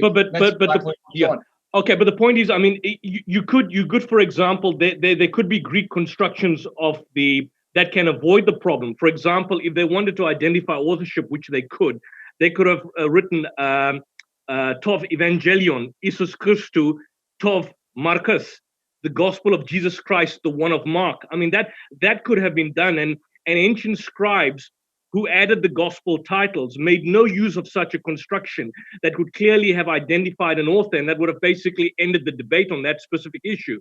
But the fact that they're not there, you don't see that as problematic, do you? Well, no, because they still have the name there. I mean, if you look amongst the manuscripts, the name can be put up with different constructions around it, but it's always according to somebody. There may be a longer introduction, or there may be no introduction, and just according to the name. So as long as the name is there, then I mean that makes it clear, and so that's why I don't see a problem there. Okay. You referred to Richard Borkham, and I added, I mean, together with Martin Hengel, I assume that you view Richard Borkham as an authority, correct? I mean, you've cited Borkham in your presentation. But the question I need to ask is that he's argued, together with Martin Hengel, that the Gospel of John was authored by John the Presbyter, who was conflated with John of Zebedee. What information do you have at your disposal to refute such a notion, more particularly in light of John 21:23? Well, I'm not saying I'd want to actually refute it, because one of the difficulties we just have is that amongst Jesus' disciples, there are different Johns amongst his disciples. So there's the 12, right? There's the 12, and but then it would appear that the Apostle John may just be an elder and a close associate. He talks about himself laying on Jesus, laying down at the table with Jesus. And so because there's a number of different Johns within the group, it's a little hard to know. And so, I mean... So you don't know who John, I mean, if I were to ask you, are you sure beyond reasonable doubt, I mean, using legal terms, that John of Zebedee wrote John? Can you say that? Can you say that as a surety? I mean, you're a scholar as well. Can you say that for certainty that he wrote John? I wouldn't say for certainty. What I'd be saying is that it's been attributed to John. Yeah. And when we go, well, which John was it? We've actually got quite a few options within that group. And so I know it's within that group, but exactly which one it was, I'm not 100%. You don't know. And I mean, does it not go that does not go back to the whole issue of, I mean, if you don't know who the author is, which you've now clearly confirmed, how can you say that the author is an eyewitness? That's the whole point. Because you're actually putting some words in my mouth there. What I've said is that he's the disciples of Jesus, and there are several Johns, and so it can be a little difficult to know exactly which John it is. I'm not saying that he's not an eyewitness. Okay. He makes that very clear. All right. Where there are several names of several people having the same name. Okay. I've just got to be a bit careful. It can go both ways, and I'm just careful. Okay, that's fine. I'll tell you, let's move on because time's running out. You mentioned the issue of literacy in the first century, and the one thing I wanted to point out to you is that 100% of senators in the early 2nd century were literate in Latin. And on that basis, Latin historiography was a genre that was primarily written by Roman senators. So therefore, many historians have pointed out that there's no issue when an authorial attribution is made to Tacitus based on the probabilities of him having written that. But in the case of early general Judaic classical studies, they find that about only 3% of the population was literate in a general sense. And in Galilee, the number was said to be even less of a reduced fraction. So would you agree with me then that when a claim is made that a Galilean fisherman like John or a toll collector like Matthew authored a complex Greek text, it would have been unusual and rare for someone who belonged to their demographics to have authored such a text? Well, I'd say that you've given me two different people there. With Matthew, if Matthew is a tax collector and and as a tax collector, he's involved in bookwork and record keeping, then I actually find it quite probable that a tax collector would be able to write. And so I have no reason to doubt. For the other people, it may well be that they were illiterate. As I've said, Peter himself in 1 Peter chapter 5 actually says that Silas helped him write the letter. And so I'm not doubting that they would have had people help them. However, but I do want to say that they were people who had, that it was an oral tradition. And so it's most likely that they're involved in orally passing things on. And so they have a scribe write it down for them. And that's how they learned their scriptures, through hearing it read. Yeah. All right. I get the point. I just want to point out, because time's running out, the issue of redaction. You said there was no indication of redaction by Matthew. But in Mark chapter 1, verse 2-3, the author clearly misquotes Isaiah, includes a verse in Malachi chapter 3, verse 1, in addition to Isaiah 43. When Matthew reduces that, when Matthew writes his gospel, whoever writes it, actually removes the verse from Malachi and only includes Isaiah 43. My question is, firstly, why does Mark, if Mark was authentic and an eyewitness, misquote the book of Isaiah by including Malachi? And why does Matthew make that correction or the redaction from Matthew by what was written in Mark? Okay, I mean, I answered that in my rebuttal. 1 minute. Mark makes no error at all. What Mark has done is he's taken prophecies from Isaiah and Malachi, which talk about the coming of God, and then also the one who will announce the coming of God, which is John the Baptist. And so he just brings the two together. Now, he only speaks of Isaiah, but all of them have to do with the one event of what God's going to do in the future. So there's nothing wrong there. He's just bringing them together and identifying the prophet that he's starting off with. Now, Matthew does not redact and change Mark. Matthew in chapter 3 just uses the Isaiah prophecy to identify Matthew. And then in chapter 11, he refers to the Malachi chapter 3 prophecy. But he's copying from Mark. He's copying from Mark and he makes a correction. He corrects the citation. I don't know if he's copying from Mark or not. I don't know if he's copying from Mark or not, because he uses the Isaiah prophecy just to describe John the Baptist in chapter 3. And then in chapter 11, where Jesus speaks more about John the Baptist and who John the Baptist is, he then gives the Malachi prophecy. So they're just doing different things. And, all right. Is it okay? Time. I see time. I wanted to go on, but the time was too limited. All right, that's fine. Well, just to give you guys a bit of a head up, I see some of the questions that are coming in. It's not really relating to the topic at hand. So if the audience Q&A is not that befitting and we've got some time left, if you would like to pose a question to each other, then we'll do that instead. Sure, Samuel, then I will start your 10 minutes. As soon as you are ready, I will go ahead and start your time. Okay. Whoops, here we go. Now, I just wanted to talk about 1 Corinthians chapter 11 and Paul's use of the material that we find in Matthew, Mark, Luke, and John, because it seemed to me that you weren't actually engaging with what I was saying there.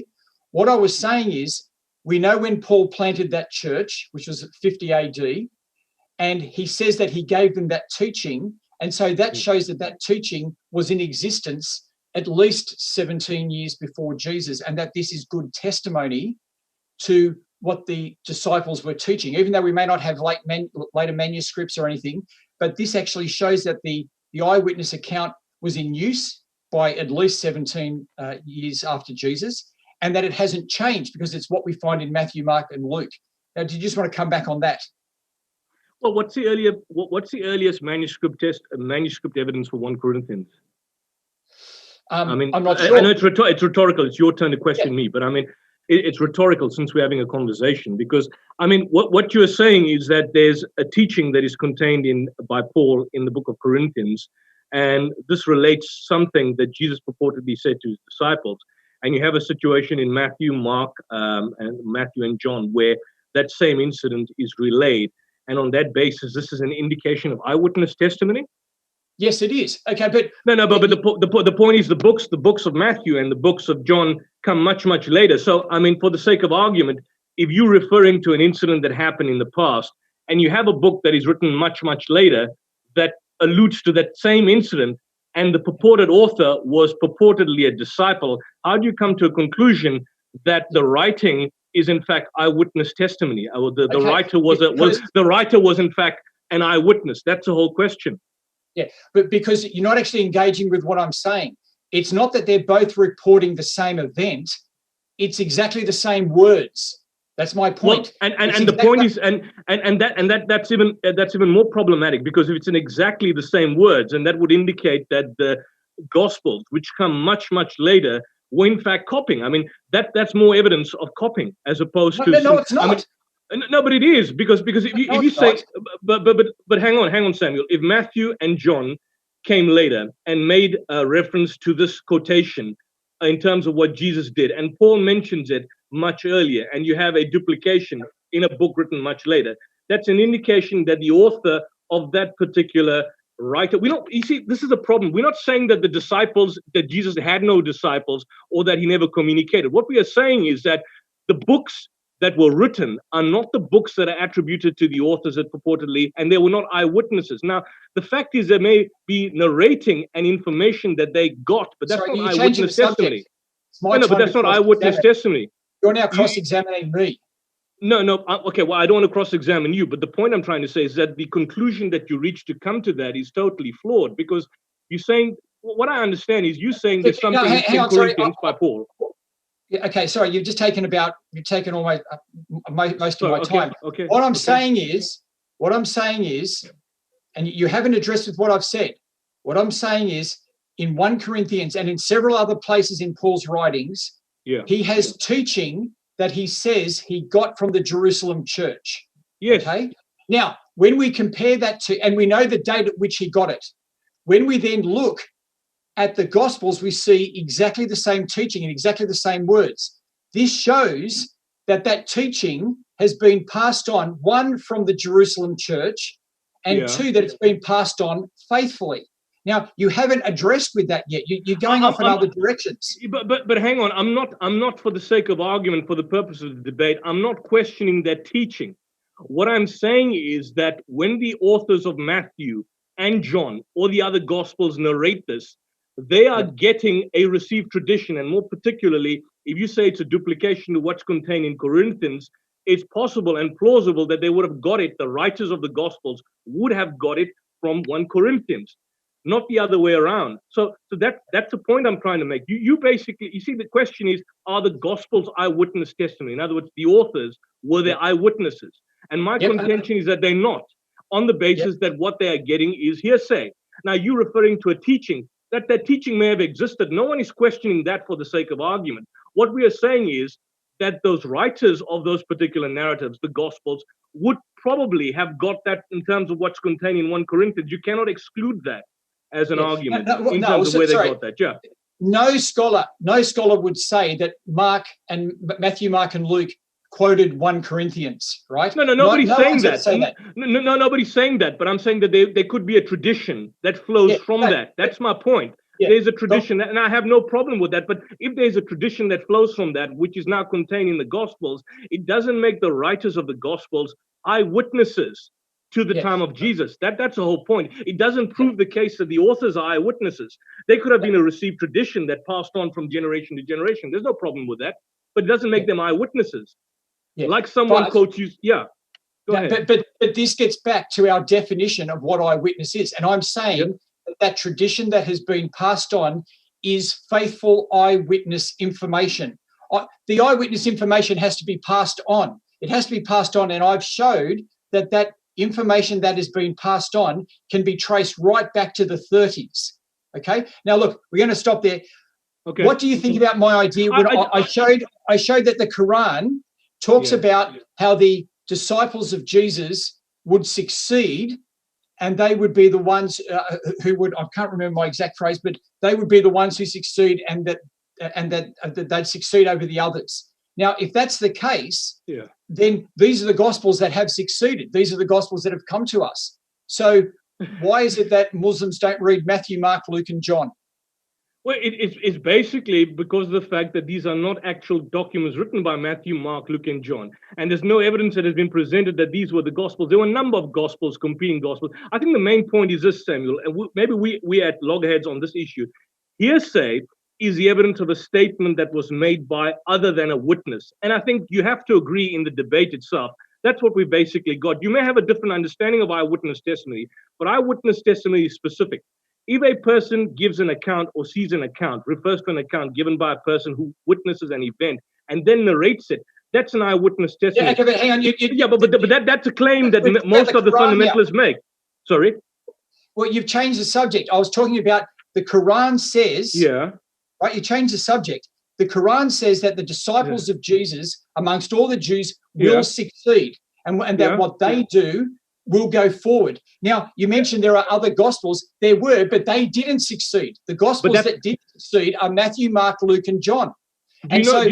They should have seen this is the Christianity that succeeded. You seem to be denying the Quran. No, there were many Christianities, but the point being made is that what the Quran alludes to. But the one that succeeded. No. But hold on, Samuel. What the Quran alludes to, in fact, in relation to the disciples, we accept that they were Muslims. We accept that they received the true message from Jesus. We have no problem. So, in the point of succession, it's reverting to the final allusion that Islam is the culmination of that notion in terms of what Jesus, in fact, sent and preached to his community. And so the message that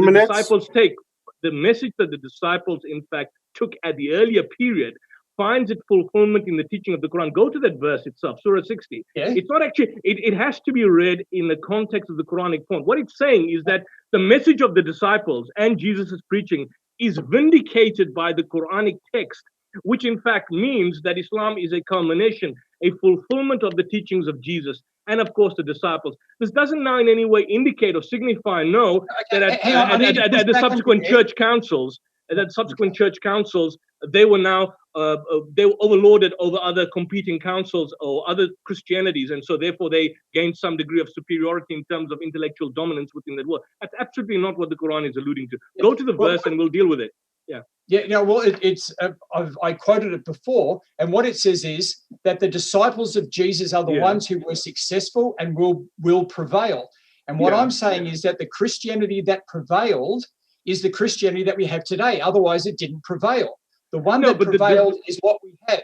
And it says that the disciples, who the disciples were and their ministry for Jesus, they were the ones that prevailed and they were the successful. I'm saying that according to the Quran, the Christianity that exists today is the one that succeeded, and these are the Gospels that come with it. And so, but the Quran doesn't say that. It doesn't. But Samuel, the Quran doesn't. Why are you decontextualizing it? The Quran is referring to that in the context of the message of Islam, that the fulfillment of the teachings of Jesus and the disciples finds fulfillment in the message of Islam, and thereby their truth, their message is vindicated and their eventual successes, because whatever was revealed to Jesus was what is revealed to Muhammad. That's the context of that verse. Now, how do you stretch that verse to make it assume that it now basically refers to the development of Christianity. That's absolutely not what the Quran is. Otherwise, you are saying now, which many Christians have not said, that Islam now is suggesting that modern day Christianity is vindicated, which is not the case. The Quran is not in fact referring to that. If you go to the verse, you'd see that the Quran is not referring to that at all. Guys. Sorry, the vindication in terms of the message of Islam. Thank you, guys. Thank you. That's time. I see the audience Q&A is not that dense, and it's not a lot. So what I would suggest is, if you want to, maybe I can ask you a few questions from the audience for the next 10 minutes. And then if you want to, I can give you each one additional question to ask that you can ask each other after the audience questions. Is that okay with you guys? That's fine. Okay. I'm going to start with the audience questions. They're not that long. They're not that dense. First question is addressed to Samuel. The question is from Salman Ahmed. He says the following: all Gospels are only available in Greek, but the language of the disciples, including Jesus, was not Greek. Then how can writings be attributed to non-Greek speakers? Okay, thank you for that question. Basically, Greek was the main language in that area of the day. And so the Old Testament, the Jewish scriptures had been translated into Greek. When we read the Gospels, we see Jesus spoke to Greek people. There were many Greek towns around them. And so they've even had discoveries in Jerusalem from the time of Jesus where everything is in Greek and Hebrew, Greek and Aramaic. And so if you wanted, so Greek was the language. And if you wanted to testify to the world, you would use the world at that time language, which was Greek. And so that's what the disciples do. And I just want to point out here that the word Injil in the Quran is actually a Greek word. It comes from the word euangel in Greek. So the Quran itself doesn't use some non-Greek term to describe the gospel. It actually uses a Greek term. Okay, fantastic. Yusuf, a question to you, or do you want a 1 minute, comment on that? And then I'll give Samuel a 1 minute comment again on the question that was asked to you. Yeah, just quickly on the last point. Rudolph, to Yusuf, sorry. I'm back on.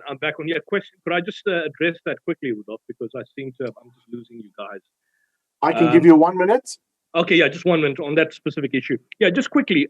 When the Quran speaks about Injil, it's basically contemplating revelation that was given directly to Jesus. It's not referring to, in any given situation, to the Gospels, even on the assumption that there were eyewitness testimony, which we have proven.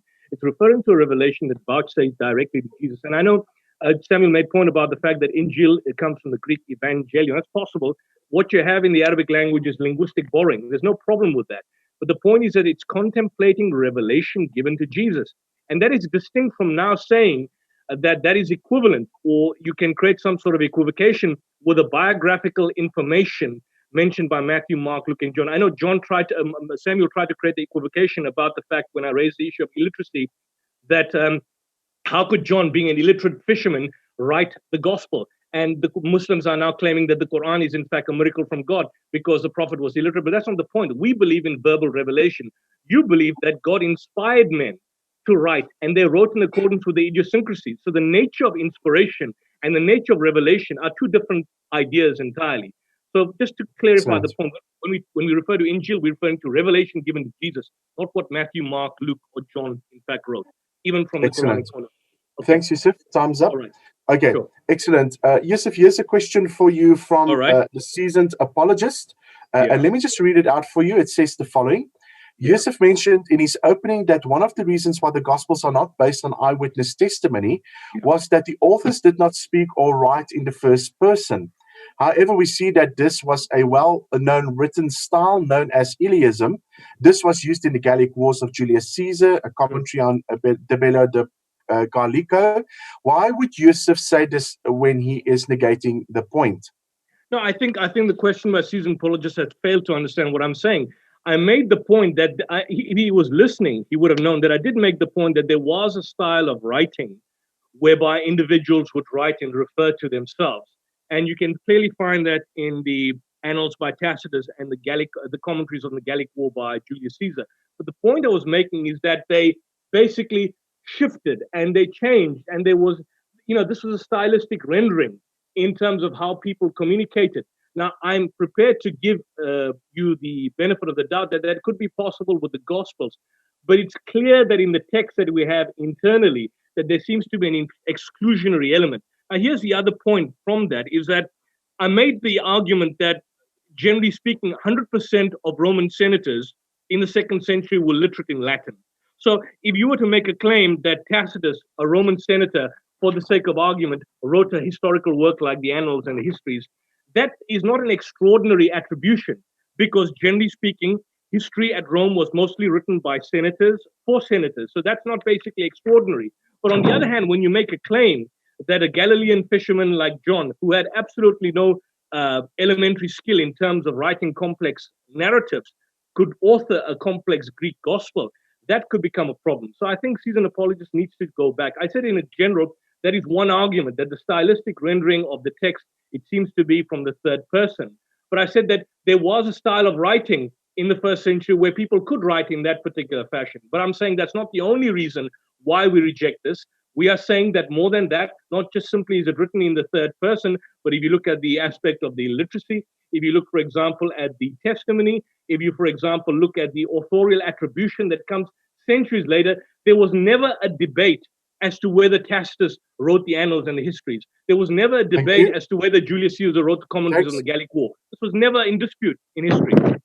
Excellent. Thank you, Yusuf, for that. Just to be fair, Samuel, I gave Yusuf an additional 15 seconds previously, so I'm going to give you additional 15 seconds. So you've got 1 minute and 15 seconds just to speak on the point. Go for it. Thank you. And look, I think seasoned apologist has raised a good issue for us here.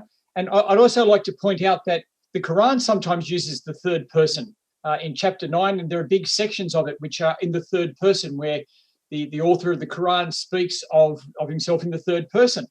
Now, with the Gospels, Yusuf is right in that they don't go shifting around between 1st and 2nd person. But this is where I've said we need to look at, and what I based my introduction on, my opening statement, I looked at what the authors wrote, not just the Gospels themselves, because with the Gospels, what we find is that the same gospel, that the man who wrote John also wrote these letters. And in those letters, he clearly explains that he is an eyewitness. He says, what I see, what I hear, what I touch. And so, so my point there was that they have chosen a particular prophetic type of genre, which is just in the 3rd person, but they describe as the same author in the 1st person when they're writing in their letters. And this is just what we have. And in the end, we need to take the material, we need to take the Gospels on their own term and as the way that they present themselves. And I showed from Luke's Gospel that he is clear that he is dealing with eyewitness accounts, and that's what they're passing on. I'll finish there. You're muted, Rudolph. Oh, sorry, thanks. You're on time, on point. Okay, guys, the questions, I'll leave it at that. What I'm going to do now is, Samuel, if you would like to ask Yusuf a question, I'm going to give you 30 seconds to ask him a question, and then Yusuf, if it's okay with you, I'll give you 1.5 minutes to answer. Sure. Samuel, you can go for it. Okay, so my question is, the Quran does not mention Matthew, Mark, Luke, and John. I agree with you there. But when it talks about the Quran and describe itself, it doesn't talk about the 7 haruf. It doesn't talk about all the different readings. It seems to me that the Quran doesn't give any details about itself. So why should we expect it to give details about the gospel? Why should we expect it to talk about Matthew, Mark, Luke, and John if it doesn't even talk about the haruf or the qira'at? No, I think Samuel, you're conflating two issues here, basically, talking about the Ahruf and talking about the Injil. Firstly, the Quran is quite clear on the Injil. It basically says in numerous passages, we can open the Quran here, that it's something that is vouchsafed to Jesus, something that was revealed to Jesus, something that we would describe as the word of God given to Jesus. Now, Christians don't believe in that. You believe that Jesus is the word of God, and what you've got here are hagiographies, or what you would describe as narrative biographies about Jesus. It's not the same. So the Quran is clear what it's saying. You're saying it doesn't give details about Matthew, Mark, Luke, and John. Of course it doesn't. But it also identifies what the Injil is as a revelation given to Jesus. So let's not conflate the two, because for Christian to say that the Injil now is the same as the Gospels even if one were to transliterate it or translate it, it's actually not the same. And I think most Christians would obviously be aware of this distinction that exists. Secondly, when you look at the ahruf or the Sabbath ahruf, why does the Quran not basically refer to it? Well, it actually does, but it doesn't refer to it necessarily as the ahruf. It basically refers to recitation, that the Quran is in fact a recitation. Now, if you look at the Sabbath ahruf are basically modes of recitation in which the Quran can be recited. Now, the Quran doesn't go into great details in terms of amplifying or discussing the manner in which it can be recited. What we do have is a situation is that there's a standard text or revelation that was given to the Prophet, and this could be expressed and manifest in a variety of recitations. So at the outset, the Quran does refer to itself as a recitation, something that is recited, something that is given Thanks, to Yusuf. So in that sense, there's an illusion. Thank you. Thanks, Yusuf. I gave you an additional 30 seconds.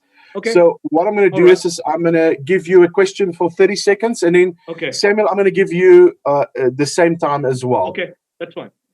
Just quickly, Samuel, you mentioned the point, and I know that the death of Jesus. When did Jesus die? And you said there's no problem. But I mean, if you look at Mark 15:25, it says clearly Jesus dies on the Passover, the morning after the Passover meal was eaten.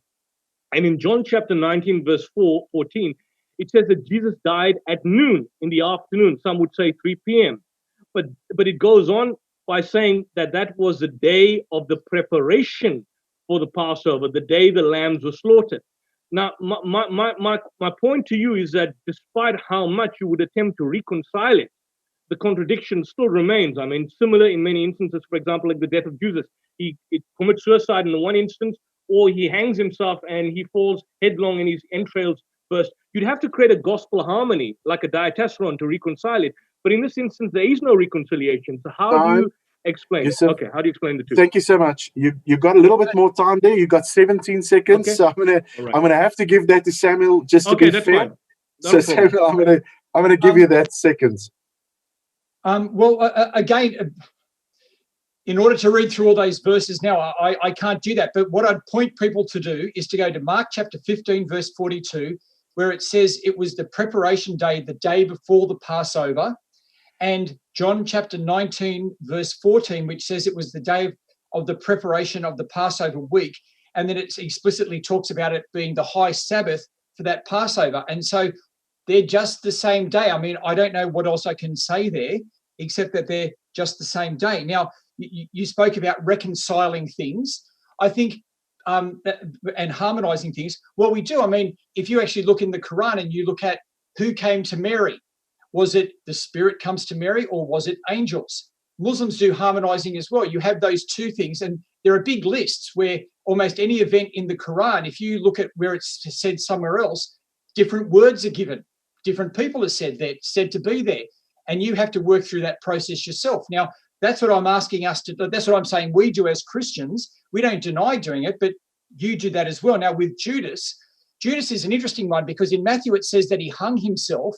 In Acts it says that he ran into a field and burst open. And to be honest, I don't know what run into a field and burst open means. Like, what does that even mean? From reading other sources around the time, and particularly having just read Eusebius, it may mean, because I don't know what run into a field and burst opens means, right? I don't know. So to say that it doesn't mean hang, I don't know. What I think it means is that to burst open was what would happen when it talks about the kings, Roman kings and Jewish kings who were corrupt men, that they would get worms. Now, what's happening there? Something that seems to have gone on. Are you there? I'm still fine on my signal coming out. I'm fine. I can hear you. I can hear you. I just, in summary, I think that it's actually just it may well be that Judas hung himself and then after a while he burst, but it also may be a way of describing a shameful death. As I've seen the idea of people swelling up and having worms mentioned for other deaths for other people, and it seems to be a way of shaming them in their death. So I'm not exactly sure, but we both have to do that type of harmonizing our material. I'll finish there. Oh, thank you, guys. Thank you on time, and thank you for posing an additional question to each other. Just for your own understanding, remember that, please remind, you can diarize this. On the 11th of July, there's going to be another discussion at 10 o'clock in the morning. And Yusuf and Samuel will look at the satanic verses, narrative incident, or is it historical? So in closing, what we're going to do is Yusuf, you've got 4 minutes to give your closing remark. Would I have the last 4 minutes? I'll go first. I'll go first. Will you go first, Samuel? I'll go first. I've got 4 minutes. Okay, no problem. You've got 4 minutes. I've set the clock. And then after that, Yusuf, 4 minutes to you as well. Okay. Well, first of all, I want to thank everyone who stuck it out to the end. And as I want to thank Yusuf for this free-flowing discussion that we've been able to have. And I hope that it's really given you, everyone watching, some new ideas to think about, some things to run with, and hopefully made you think again about some issues. Now, just to go over my talk again, what I showed was that the Gospels, when we look at what the authors say about themselves in their letters and throughout, and just taking them on their own terms, we see that they claim to be eyewitness accounts.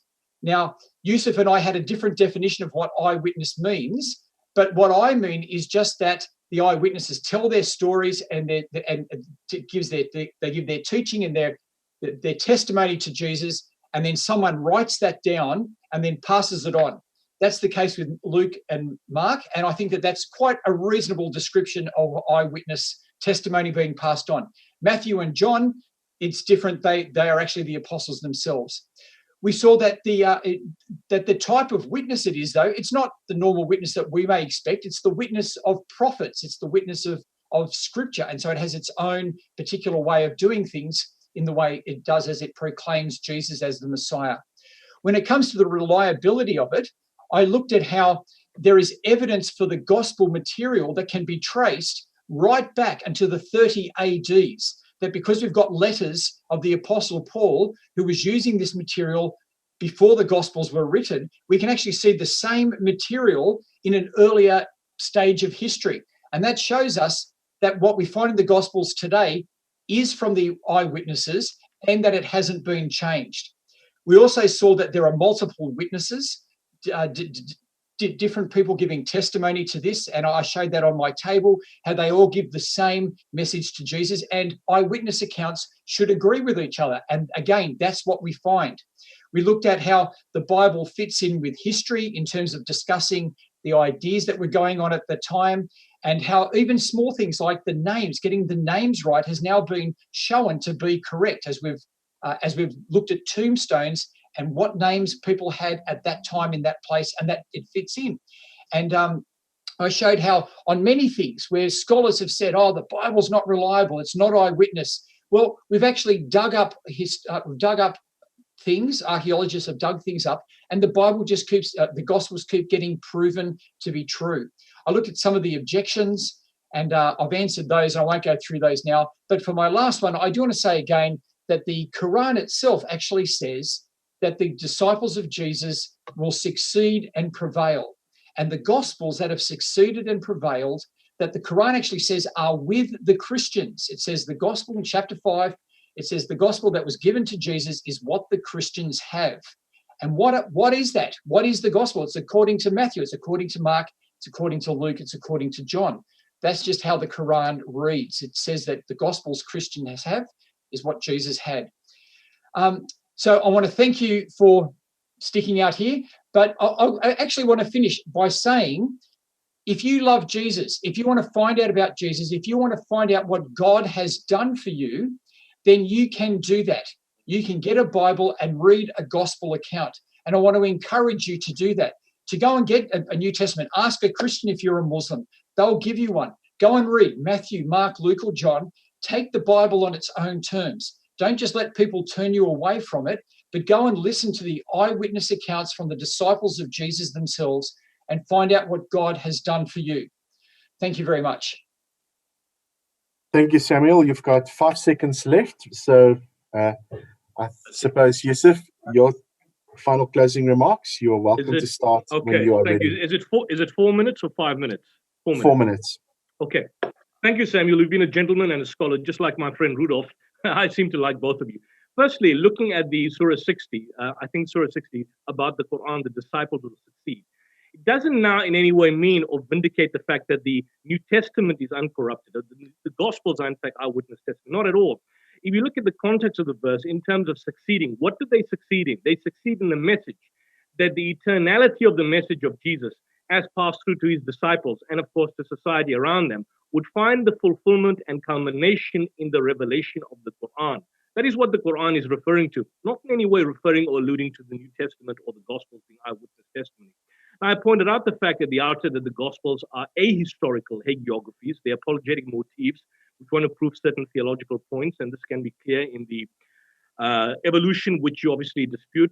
I've stated that the scholarly consensus, and this is a scholarly consensus, that they are anonymous, no evidence showing otherwise. I've given you the Oxford Annotated Bible, Jerome Biblical Commentary, conservative biblical scholars, people like Raymond Brown, and I want the folks to note even the authority that Samuel alluded to, Richard Borkham. Richard Borkham, for example, together with Martin Hengel, questioned the authorship of the Gospel of John, alluding that it could have been written by John a Presbyter. So the authority and the scholars that many apologists, in fact, refer to don't come to the same conclusion that they do. I've also pointed out that the internal and the patristic evidence show there cannot be eyewitness testimony.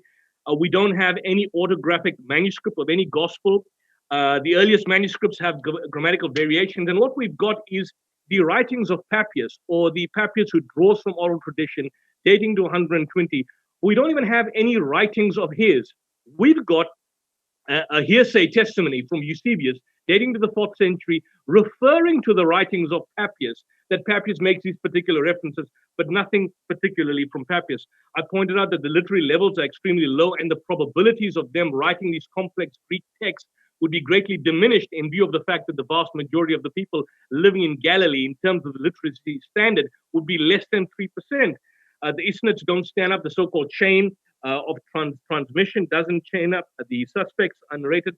The Gospel of John has gone through 3 stages of editing, according to Raymond Brown. And there have been many church fathers and pagans who've questioned the authority of the Gospels. There were certain contradictions that cannot be reconciled, in my opinion. For example, the birth narratives, the resurrection narratives, the when Jesus died. I mean, even if you're saying it's the same day, I mean, one account says in the morning, and the other account says in the afternoon. Was it 9 a.m.? Was it 10? The date is not. The time is also contradictory, even if you're arguing that it's the same day. You've got narratives, for example, in Matthew 27, verse 51, about a mass resurrection having occurred, of people jumping out of their graves and walking the streets of Jerusalem. And nobody appears to have seen it except Matthew in a single text. You've got Michael Koch that, for example, argues that the gospel titles cannot be shown to be independent of the Papian tradition, and we do not have independent evidence of authorial attributions. I want to end on this, that we do have authentic texts. Muslims would argue that the Quran would be that. The Quran would be the word of God. If you look at Kenneth Cragg, who is an Anglican priest and a late prolific scholar, stated that the Quran, as it stood in Uthman's recension, omitted no significant and includes no extraneous material. The Prophet's death had decisively closed the book. You've got, for example, Richard Bell, a British Arabist at the University of Edinburgh. He said, modern study of the Quran has not, in fact, raised any serious question of its authenticity. Neil Robinson, one of the leading British Orientalists in the past 20th century, stated, and a senior lecturer of Islamic studies said, that in the broad outline, the Muslim tradition has met with a widespread acceptance from non-Muslim scholars. And that's a difference. The Christian scholars have not met up and confirmed that the Gospels are indeed. Thank you, Yusuf. Thank you very much. So much. Well, before we conclude, let me just say that there's, always a few people in the background that also helps out, and they also need to be mentioned. So sorry for that. So please, if you, I can just say thank you to Ahmed Asmal. You can also have a look at Ahmed Asmal's sound and video. He is just exceptional, and he's been such a great help. And then also Adila, Yusuf's wife. She's always such a pleasure, and she always helps out to work and to arrange all of these things. Thank you to Adila as well. She's become a very good friend as well. And also thank you to Yusuf. Thank you to Samuel. Thanks to you guys for your time on a Saturday morning while you could have watched. Well, there's no football or anything going on, but it's still good to have both of you together. And I'm just so overjoyed to see that the synergy between you two has been very good. I just want to remind the audience once more, there'll be another discussion on the 11th of July. Same time, 10 o'clock in the morning, they will look at satanic verses, narrative incidents, or is it historical? So please note that. And I think we almost got about 612 people on YouTube. Thank you for listening. Thank you for watching. And I'm looking forward to a lot more of these discussions. Thank you once more, Samuel. Thank you, Yusuf. And thank you to the other crew as well. Thank you so much. Have a wonderful Saturday and speak to you again. Thank you, Rudolph. Thank you, Yusuf. Thank you, you, guys. Samuel. Right. Take care. Bye, Thanks everyone. so much.